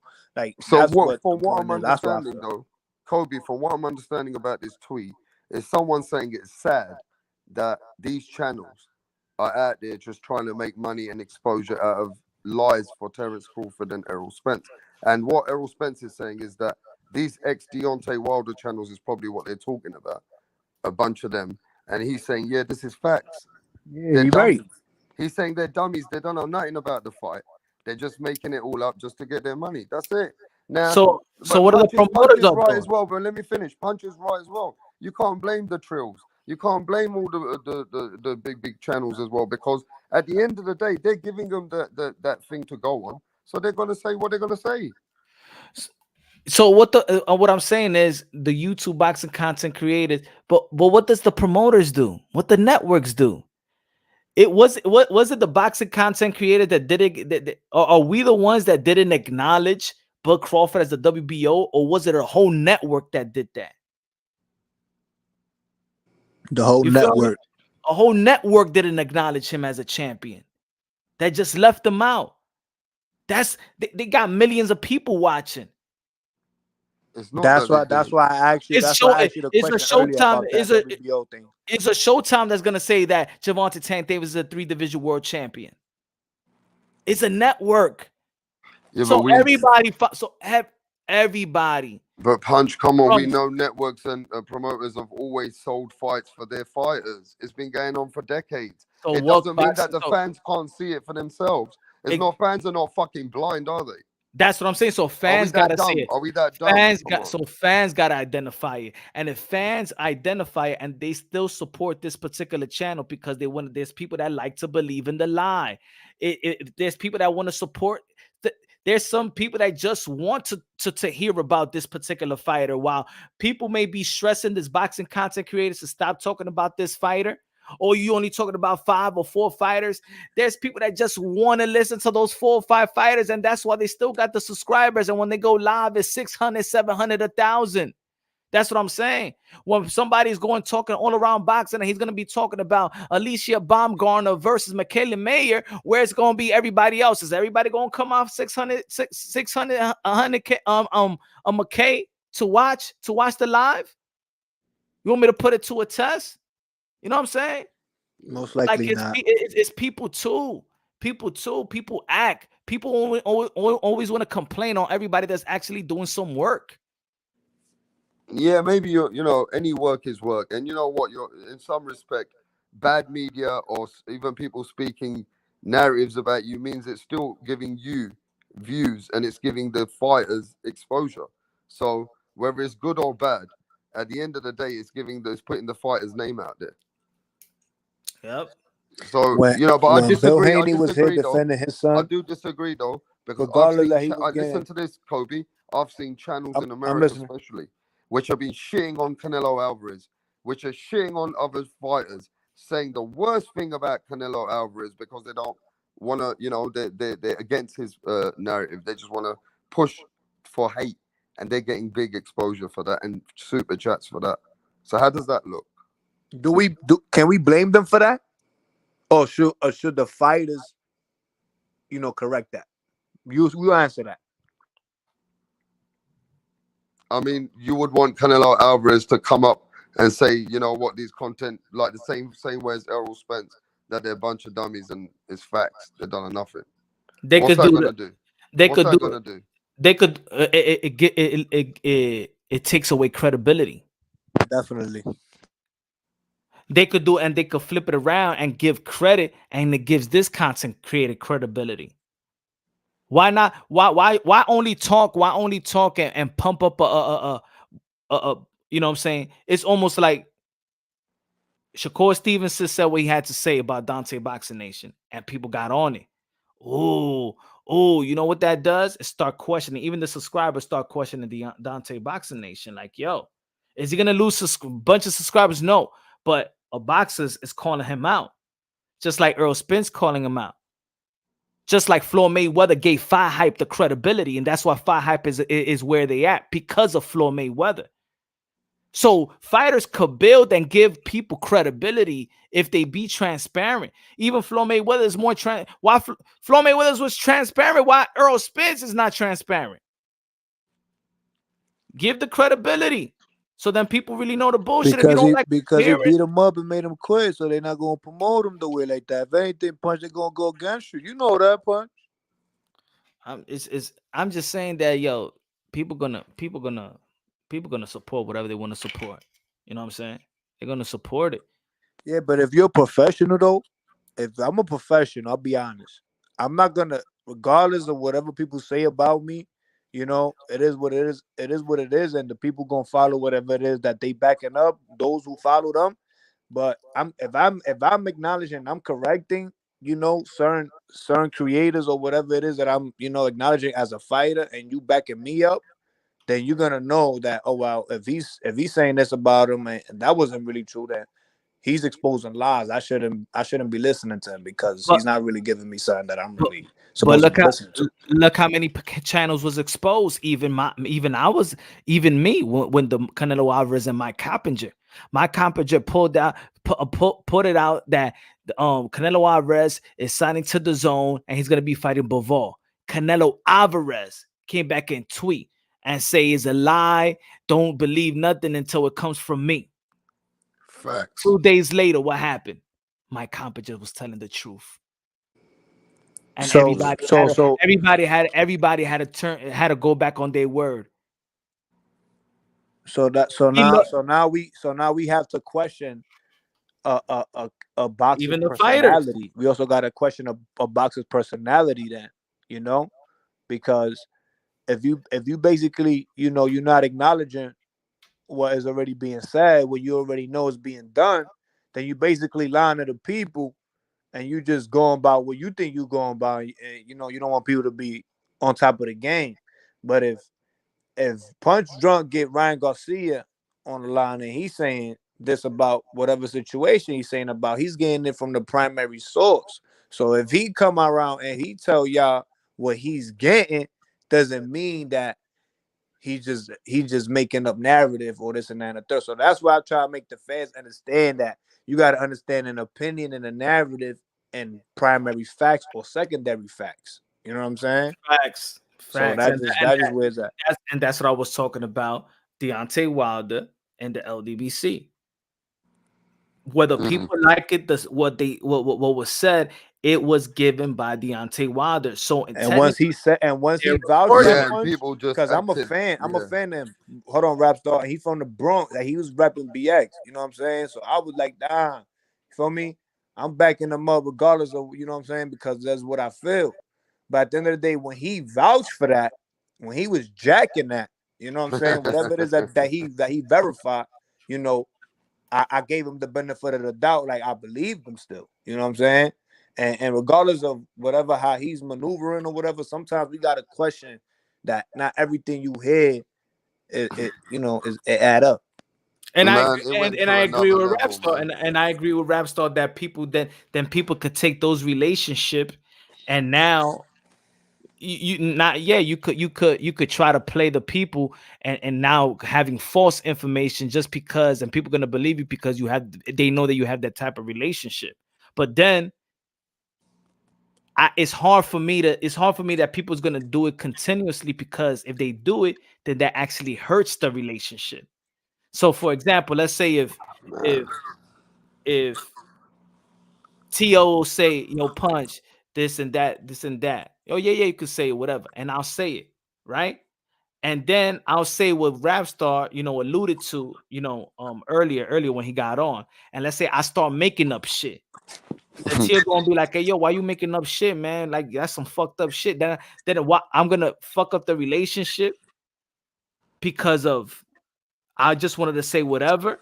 See that I think people won't lose their connections or friendship or relationship, whatever they have, to spread lies, because that's really hurting.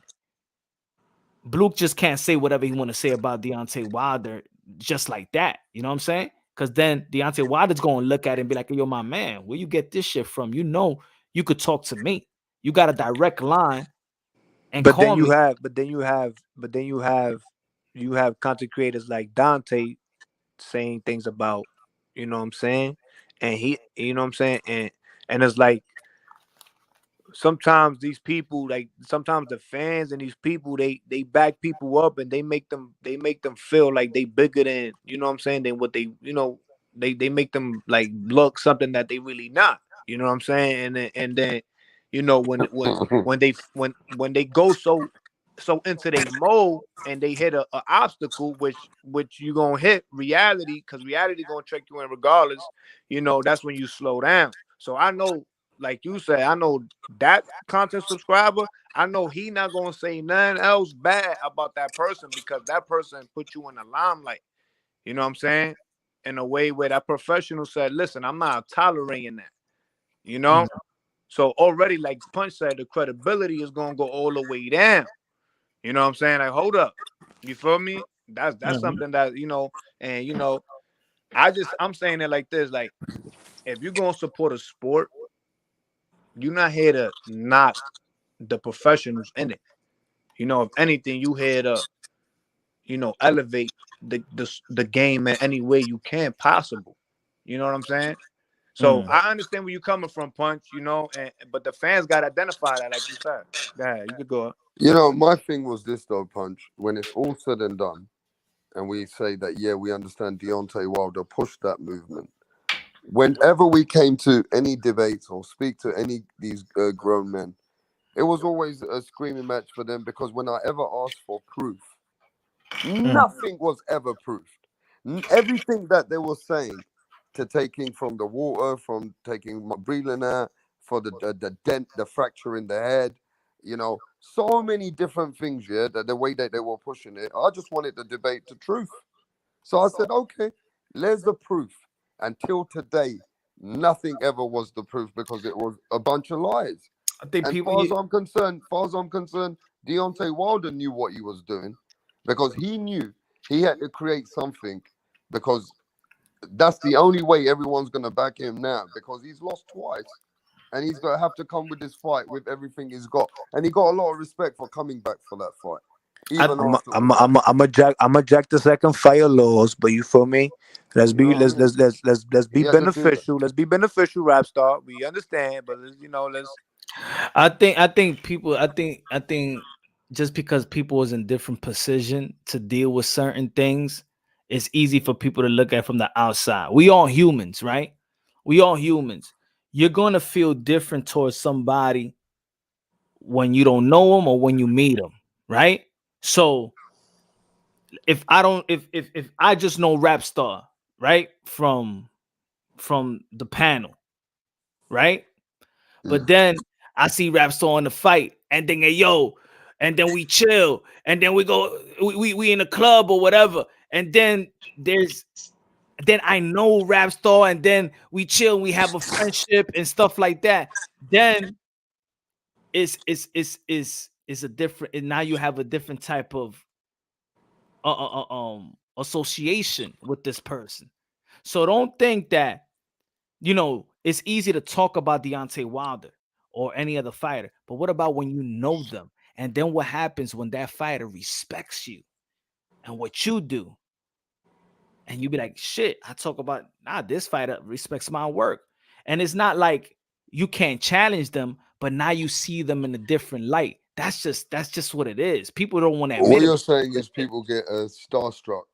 And off It that, could be it, it it could be makes you it could see be people's it, personality as well, though, Punch. it, Because it, it could be I'll be hon- starstruck. It could be starstruck, but it could also be that they develop some type of camaraderie that you don't have. So now I won't call you out the way that people want me to call you out because now I know you more than what other people know. You understand? It's now you put it's like now you people. Oh, so why you ain't call out senior the way? Nah. Now we have a different topic. See, I call him out in person. I'd rather do it in person. Now it's not a show. Which I wanted to see was a show. I didn't give it a show. I was just real with him in person, man to man. Well, my feeling was there in action with no camera on. I ain't doing for camera. I do it off my pure heart. What I critiqued or what was my opinion? What people wanted was a show. See, it's different. Now, if I give them a show, now I'm fake now because now we develop some type of friendship. Now I'm showing you out just for numbers. Then I'm fake. You understand? Mm. So it's a different. People not gonna understand that because they don't have it. But how much you want to bet? Even if you hate Deontay Wilder and Deontay Wilder give you the time of day, and then he be like, "Hey yo, what's good, man? I know y'all. I know that you. Hey yo, rap. I know you said this about me and stuff like that. But you know what, man? Keep on doing. How's your family and stuff? You start talking about it. You won't talk about Deontay Wilder the way. The next day you go on the panel, you won't talk about Deontay Wilder like that. You feel me? Because now it's like that's a fact. it's like, you know what I'm saying? I know him and shit. No, but Bro, you're talking to That's the wrong people, Punch, because we would always talk the same about any fighter for me. You know what I mean? For me, I'm not looking to fan friendly fighters. I am totally different like that. I've met a lot of fighters in my life. Do you And have the camaraderie? Meeting, shaking hand, take a picture. When you meeting on them, do you have their numbers or what level they at?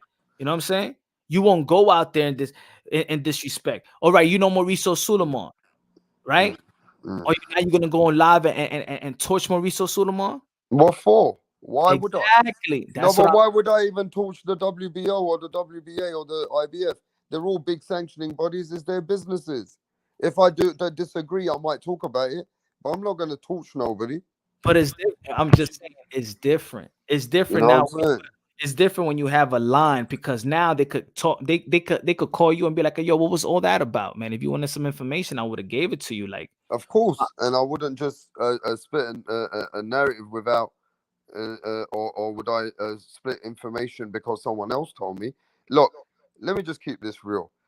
If it comes to Tiafimo, or if mhm, it came from even before when you guys were close with the you go. I mean, when I say you and Bill Haney, you were close with the Haneys, or should I say even many other fighters like Andre. I would, if you said something about them fighters, I would be, yeah, I'm gonna listen to your source because I know you might got information that you might get because you know these people, mm. right? But if I heard something from the WBC away from the WBC, I can always find out what I need to know before I would say it because I know the WBC.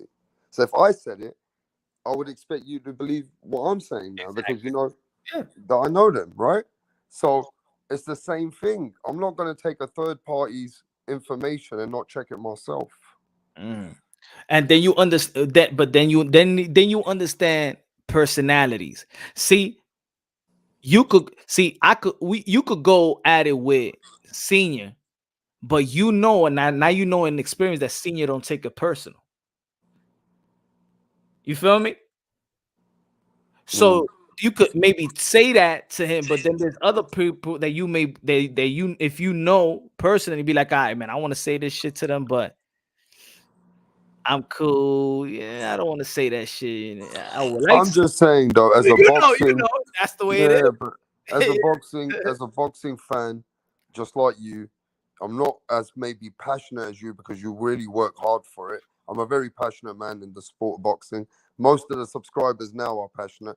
Just some of the disgusting things and the lies that I've seen on YouTube creators, to me, it's a put off, man. I would like to support these channels. I like to support everyone in boxing because at the end of the day, you're helping boxing. But you're not helping boxing when you're showing things to me which are not logical. I can't support that. When I see a certain movement, I understand it. But from where I come from, it's not a widespread where we can all support it. You get what I mean? That's why I agree and sometimes disagree with you. But we have all kinds of subscribers from here. You don't just have subscribers of one ethnic background. We're talking to boxing around the world. Boxing is a world sport. We unite as people for one sport because we're passionate men at the end of the day and women. We understand what this sport is because when they fight and they go in the ring and that bell goes, we're all get glued to that screen because we're live over there because we know this is a fight. This is a fight, and it makes us feel a certain way. That's a true fan. That's a true fan because you're passionate. So Yeah. this is why we connect with each other. But when I see people pushing a different thing because of their YouTube channel, Punch, I can't rock with that. I can't rock with that, Nah, man. I agree. I agree with you. I agree with you. It's like, to be honest, nobody should be dissing Bud Crawford nor Earl Spence. Facts. In this era, what Bud Crawford has accomplished thus far and what Earl Spence have accomplished in 147, everybody, if you're a boxing fan, you should be a fan of both of them. And you should already you shouldn't even question how they fight, their heart, Super big their facts. grit. You can't question them. So it shouldn't be Bud and Earl this and all that and all that. Yes, sometimes you need to create something because you don't understand why this fight is not happening. But in reality, nobody should disrespect Bud or Earl Spence. Everybody should be a fan of what they have done in their career. You can't be a motherfucking boxing fan if you're not passionate about these two guys. These two brothers from the United States, yeah, who represent boxing right now. If they get this fight on, every single person in this chat, if you are not 100% passionate about this fight, you're not a true boxing fan. Because at the end of the day, if they make the fight, yeah, you know and I know, we can't wait for that bell to fucking go. That first round, we can't wait because we are these true boxing fans. We love what Errol Spence brings to the table. If that shit don't sell 1 million, it us won't as sell a boxing million. fan, It we will never fail, sell my a nigga. million. We And fail. that's the sad thing about it. That Oh, only Punch yeah. knows this boxing game more than you think. This is the saddest thing. Let me tell you, Canelo Alvarez fighting old Golovkin is a much, much bigger fight all over the world. And what did Eddie Hearn say? In the value of the fight, just for Canelo and Gennady Golovkin, is 4 to 5 times more money just for that fight and interest than Errol Spence and Terence Crawford. Do you know that, Punch? That for me sounds logical. For me, that sounds logical. What do you feel about this comment? Even as someone from the UK, I can tell you can't trust a UK fan's perspective on Deontay Wilder. And Okay, can I answer that? Yeah. Now, let me tell you something. I've met Deontay Wilder. I'm a big motherfucking fan of Deontay Wilder. At the end of the day, of course, the things that he said, and of course, all these channels, they pushed the narrative to the place where they were cursing white people. They were cursing Tyson Fury's kids. Yeah, but you know They he were ain't coming. mean. He Wait, ain't wait, wait, mean wait, it wait, like wait. that. No, no, no. Let me speak The now, fans bro. can move like that, but you can't. These You can't move YouTube the people creators. action on Wilder. You know what I'm saying? Let's Yeah, be but these respectful now. YouTube creators, they were hating on a lot of people. Mark Breland. You know, they were hating on Mark Breland. So of course they put a sour in the taste about Deontay Wilder. But the truth is, I'm a big fan of Deontay Wilder because what Deontay Wilder brings to the sport of boxing, excitement. He's a warrior. The man was ready to die in the ring. I will never take away what Deontay Wilder is as a man in the fucking ring. That's a true fan's punch. Away from the ring, yeah, he was delusional as fuck. But that's got nothing to do with him in fighting in the ring.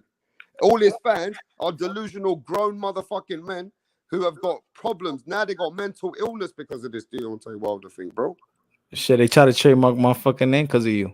Yeah, because they can't handle it. They were in their feelings, bro. I had to put these people straight. I had to wake these people up. My boy got These niggas in people- a headlock. Yeah, man, they had to block me from every channel. Within the first 2 weeks, I was blocked from every channel. They didn't want to know Rap Star. When I came to this game and I went on to Punchwood Batch, I'm sure, when I first found, what's it called, Beauty Shop, I saw all these people talking shit to him and I can see he don't agree with this. I phoned him up, bro, from fucking England, and I said, listen, you're a grown motherfucking man. I've recorded it. I need to play this on my channel. I said, you're a grown man. How are you listening to all these narratives? You're a man who sells properties. You telling me you got a Bentley. I've seen how he talks. I said, you're a big businessman. And you are listening to some bullshit. You're telling me these kids are coming up here, swearing at fighters and saying shit like this, and you're all right with it. And he was actually agreeing with me. He said, you know what? What's your name? I said, Rap Star. He goes, no, you know what? He goes, the generation today, they don't respect boxing. But after he found out who Rap Star was and somebody else told him something else, he blocked me. Oh, they're Let him black. know, Rap Star. Yeah, Let him know. me. When I was talking sense to them, they would try. Then they realized that this guy, he's gonna put us where he's gonna now sell us out, or they were probably spilling narratives when I was just trying to be real with them. And You was about to wake them him up. You was about to wake him up. I was waking all of them up. I went on to fucking Bill Haney when he was going and calling Teofimo Lopez a motherfucker every day. I was like, what? I was like, this H bummy is there swearing at Teofimo Lopez? Who the fuck is this H money think he is? I went on there and I tried to speak real with them. First, he liked my energy, and then all of a sudden, when I was real with him and said, no, you can't speak about fighters like this. Shut the fuck up. And he blocked me. Blocked me. And I went in, and before he blocked me, I asked Bill Haney a normal question as a man, and he blocked me. They just didn't want me to be real. And I was like, something's wrong here, man. These are There was another side in their motherfucking channels, and they don't want to have a logical conversation. Now they realize they want to block you when you don't agree with something, or you just want to get your view across. I said, this is some bullshit, bro. How can you respect this? It's just mad. And I thought to myself, this is what YouTube boxing's about. People want to see this shit. People want to see hate. People want to see a narrative, and they don't give a fuck what's the truth. They don't want to have a logical conversation. They don't want to break it down. They don't want to sit down and have a real, proper conversation about what is the logic about it. They don't want to be, because that's boring now. True boxing has become boring. The facts have become boring. You talk about facts. Facts is boring now. Yeah. They don't want to see that, bro. They want to see these debates, which are dumb fucks who don't agree with you, who are pushing boxing because they're coming from a sensitive feeling and they're coming from a different environment.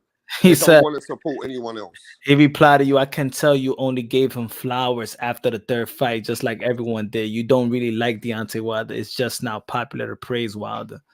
Look, this guy just don't want to get the praise. No matter how much you praise Wilder, this guy's just no cap. You know what I mean? After you went, you had a good 10 minutes just detailing Wilder his fucking flowers. But Wilder did act like a bitch, and you're a fucking bitch. Because every one of you motherfuckers from United States, you look like the dumbest bitch when Tyson Fury knocked Wilder out in your own fucking country again.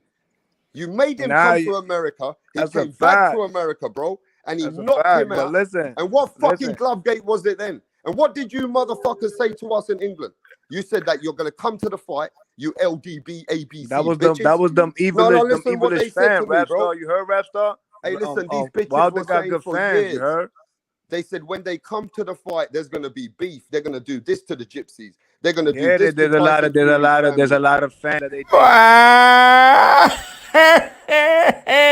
they gonna think evil out it.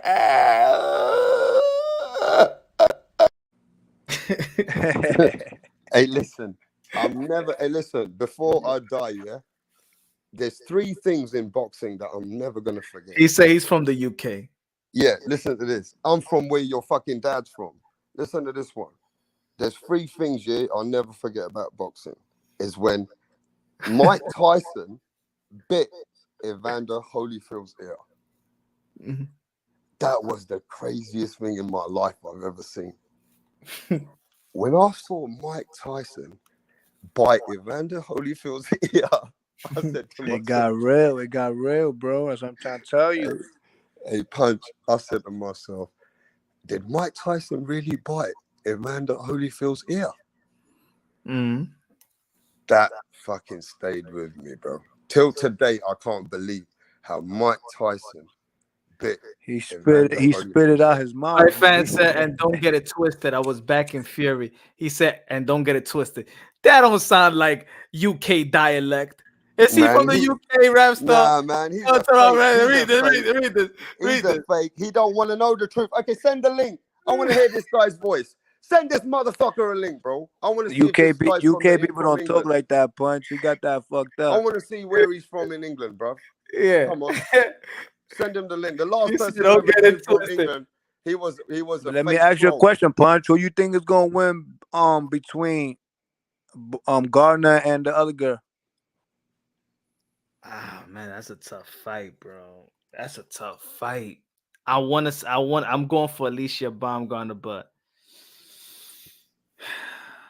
Yo, that other girl been talking crazy though. I ain't gonna lie, Punch. Like she really, oh, Michaela Mayer. yeah, like she really like she's stalking her prey, like regardless of how she, you know what I'm saying? That's why I'm gonna ask you, like, who you see winning that? Hey, that bruv, stop fight? complaining about 5:52 a.m. Get your ass over here and stop capping over here, bruv. You said you're from England. I want to hear my brother from England, mate. Come on. I want to talk to you, from bruv. England, Rapstar. Stop telling me you're first 5:52. I'm here for 5:52. You coming over here, bruv. So is that fight 50-50, Punch? Is that fight 50-50? I want to know if you're from it the east, is. west, north, south. Where you from, bruv? Come on, get over it. There's only one man. The voice of UK is Rapstar, bro. So I want to hear you, bruv, so we can see who you are, mate. You know what I mean? Don't be scared. Hey, listen, Punch. I've got to say, the reason why I came out with that Mike Tyson thing is even the time when the man came with a parachute. Do you remember that? What fight was that? Riddick Bowe. Riddick Bowe and Holyfield. Yeah, and the man came with a parachute and he nearly died and nearly killed him. That was so. I couldn't believe what I was watching. And this thing with the ABC, LDBC, whatever they call them, and what Deontay Wilder did. This is the third thing that I'm never gonna forget. I don't think nobody's ever gonna forget this shit. I'm never ever gonna be able to forget. It was a comedy show at the end. I saw a grown man screaming, saying a Punch. Listen what they were saying, Kobe. Wait, you can't let this guy from England on your channel. Punch, you gotta get rid of this Rapstar guy, man. What do you mean get rid of Rapstar? You talk to Rapstar. Yo, off for this shit, they try to trademark my name for this shit, brother. They were sensitive like a Yo, Punch, they say you started a gang, Punch. They said I started. I was the But they wanted to they shoot say you was the people. leader of the Latinos. Yeah, bro. They wanted to shoot, I man. was the They wanted to kill, man. Latino. I was the Godfather. I was Don Corleone of the Latinos. Oh man, it was funny, bro. I've never seen nothing like that. Fret, I got Fret So Mills. let's be real, Punch. Who you see winning that fight with EJ and Bud? Let's be honest. Isn't that a Hagler versus Hearn? Nah, I'm not gonna say Hagler Hearns. I'm gonna say I don't know, man. I got Bud slightly, man. I just feel like he got more tools in the bag, but I could see Errol Spence beating Bud too. If I have to predict, I got Bud slightly. Punch. I'm gonna ask you that again. I'm gonna ask you that again before you say Bud. I'm gonna ask you that one more again. I Man. got Punch, if Bud. you had to pick one, Punch. Bud. I got Bud. All I right. got Bud. Hey man, this guy from if he's from England, he's making me laugh. He goes to me, I can send you 10 cities. Who can't fucking send 10 cities? What Google do you that Google? shit. How the fuck you listen, bro? I want to know, yeah. You're letting down my fucking town, bro. You're letting down my country. You letting me fucking down. A man sent you a fucking link on a big boxing channel. Yeah, it's maybe not, you don't know, it's not that big. It's big for some people. This man has had all kinds of interviews. Canelo Alvarez comes here and spoke to this channel. You better come here, bro. Or you're not a true boxing fan. We've had Andre on here, bro. We've had the champ Nonito Donaire. We've had, listen, Teofimo Lopez. What are you talking about? And you're trying to refuse to come here.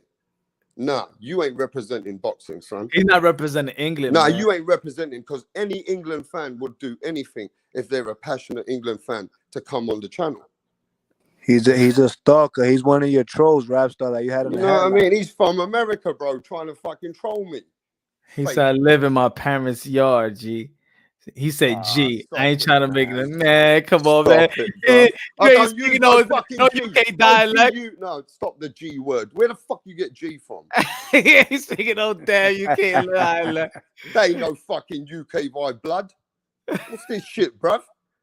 Listen, mate, I want to know your tan now. Rap, you can't just come over here, start giving it all that, mate. Come over here and send it. I'm going to give you one more chance, bruv.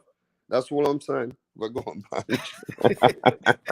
He's a fake. He's a fake. He's a fake. He said capping. He said twisted and G, man. Nah, you from the East Coast, bro. No, mate, he don't know nothing about where man's from, bruv. We're from London. I'll tell exactly where man's from. You seen Top Boy? UK. Yeah, we're from. Listen, you guys have got gun crime. We got too much knife crime. This, you know what I'm saying? Listen, bro, this geezer, whoever a man comes from England, bro, he don't just sit there talking rubbish on the chat. He's fake. He's faking it, bro. He's faking it till he makes it on the channel. That's what he's doing. You know what I mean? But yeah, Rapstar, who you got between EJ and Bud? Rapstar, I want to hear your point of view of this. Does it go the distance? Does it not? look, this is how I see it at the moment, and this is only after performances, what I've seen, and how I've seen these two going in. Now I feel that Terence Crawford always takes his time. And Terence Crawford, even with Sean Porter, some people had Sean Porter up in the fight, bruv. And the problem with Terence Crawford, he's not a fast starter. He always likes to, conserve his energy. He likes to use his punches wisely. He never lets flurries off unless he's really in control. Mm-hmm. He's a very, very, very calculated fighter. I'm not going to say insecure, because I do feel like that's not a word for a boxer. But if you look at Devin Haney never liked getting in the trenches. He always loves to fight in a way that suits him, because even if there's a risk for Devin Haney to look good or to hurt a fighter, he won't take it. I'm listening, Rapstar. That's the difference in Devin Haney. Bud is a dog.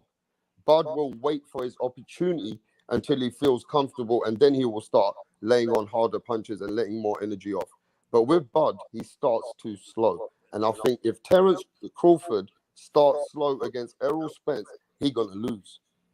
And the reason why he's going to lose, remember my words here, Kobe, that every time Terence Crawford has got a fighter hurt late in the fight and then was able to stop that fighter, that's not going to work with Errol Spence, in my opinion. Because Errol Spence is also very clever. He might let himself off like a missile and give more punches and have more work rate to try and win those rounds, even if Terence Crawford's trying to work out if he's going to fight orthodox or southpaw. You know, while he's working out all that data, he loses let's say in the 5th round, he's losing 4-1. And Errol Spence is already winning with the jab, the body punching, consistency. He's just a bit more busier, right? Mhm. If he's winning that fight and they get into the later on in the fight and Terence Crawford thinks he's going to start to up his gas, he's going to lose. Because whenever he thinks he's going to up it, Errol Spence is going to have that answer in the 9th round, in the 10th round, in the 11th round. Errol Spence is going to be able to hold his corner. And because he's going to be able to be there till the 12th round, he can win that fight on points. Because Terence Crawford's going to wait too late. I actually see him winning more rounds than Bud. That's what I thought. That's what I think as well. But, you know, it's a 50-50 fight, but I'm edging on EJ. I just wanted to hear both of y'all part. And it's logical and it makes sense, though. But, brothers, man, I'm about to call it a night. Yes, sir. But look, before you call You're it a night, ready, bro, Moonshine. before you call it a night, bro, I think we did a little minute of disjustice. We never spoke about Ryan Garcia with Javier Fortuna. That's the fight. Well, that's next week, but yeah, that's a good fight. That's a good fight. That's a fight. At least that's giving us something to boxing. And let me just say this: if Ryan Garcia performs on Javier Fortuna, or let's say if he stops Javier Fortuna, people are that's gonna be a statement. But if Javier Fortuna changes the game, oh my God! But let's see. I don't know. See what happens, bro. I don't know, but we'll see. We'll see. Henry was supposed to be man. Henry was supposed to be working with Javier Fortuna. He was supposed to be in camp with him. Oh, really? Mm-hmm. Okay. Yeah. Javier Fortuna getting some real sparring then. Hey, man. Yeah, man. Because Henry don't fuck about. He takes from what I've heard, he takes sparring as a fight. Yeah, man.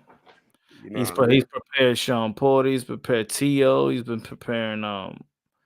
He could have sparred with Javon, but that's a whole other story, man, right there. Yeah, but imagine that's a member story. The Javon 10, they could have done it. But look, the only way everyone's gonna want to push more for the Tank Davis fight with Ryan Garcia is if Ryan performs on this fight with Javier Fortuna. If Ryan stops Javier Fortuna, I don't care what anyone says. Ryan Garcia got a chance to beat Tank Davis as well. But at the end of the day, he got to just perform. He's just got to perform. People have written him off. You got to remember this, Punch. It's just that they hate him for no. They just hate him. But Punch, he can't write off a man who was a number 2 Olympian as well, and he beat that guy, Luke. And Luke is a very good fighter. Is the fighter that Ryan stopped. Yeah, man. Right aside person he gave up on Spence versus Bud is over marinated. Yeah, but you know how the boxing fans is. It don't matter. If they announce that fight, everybody's locked in. Yeah, no matter what happens. Have a great night. Have a great night, y'all in the chat. Good looking out, man. Appreciate y'all. Have a good night. God bless you. Yeah, peace.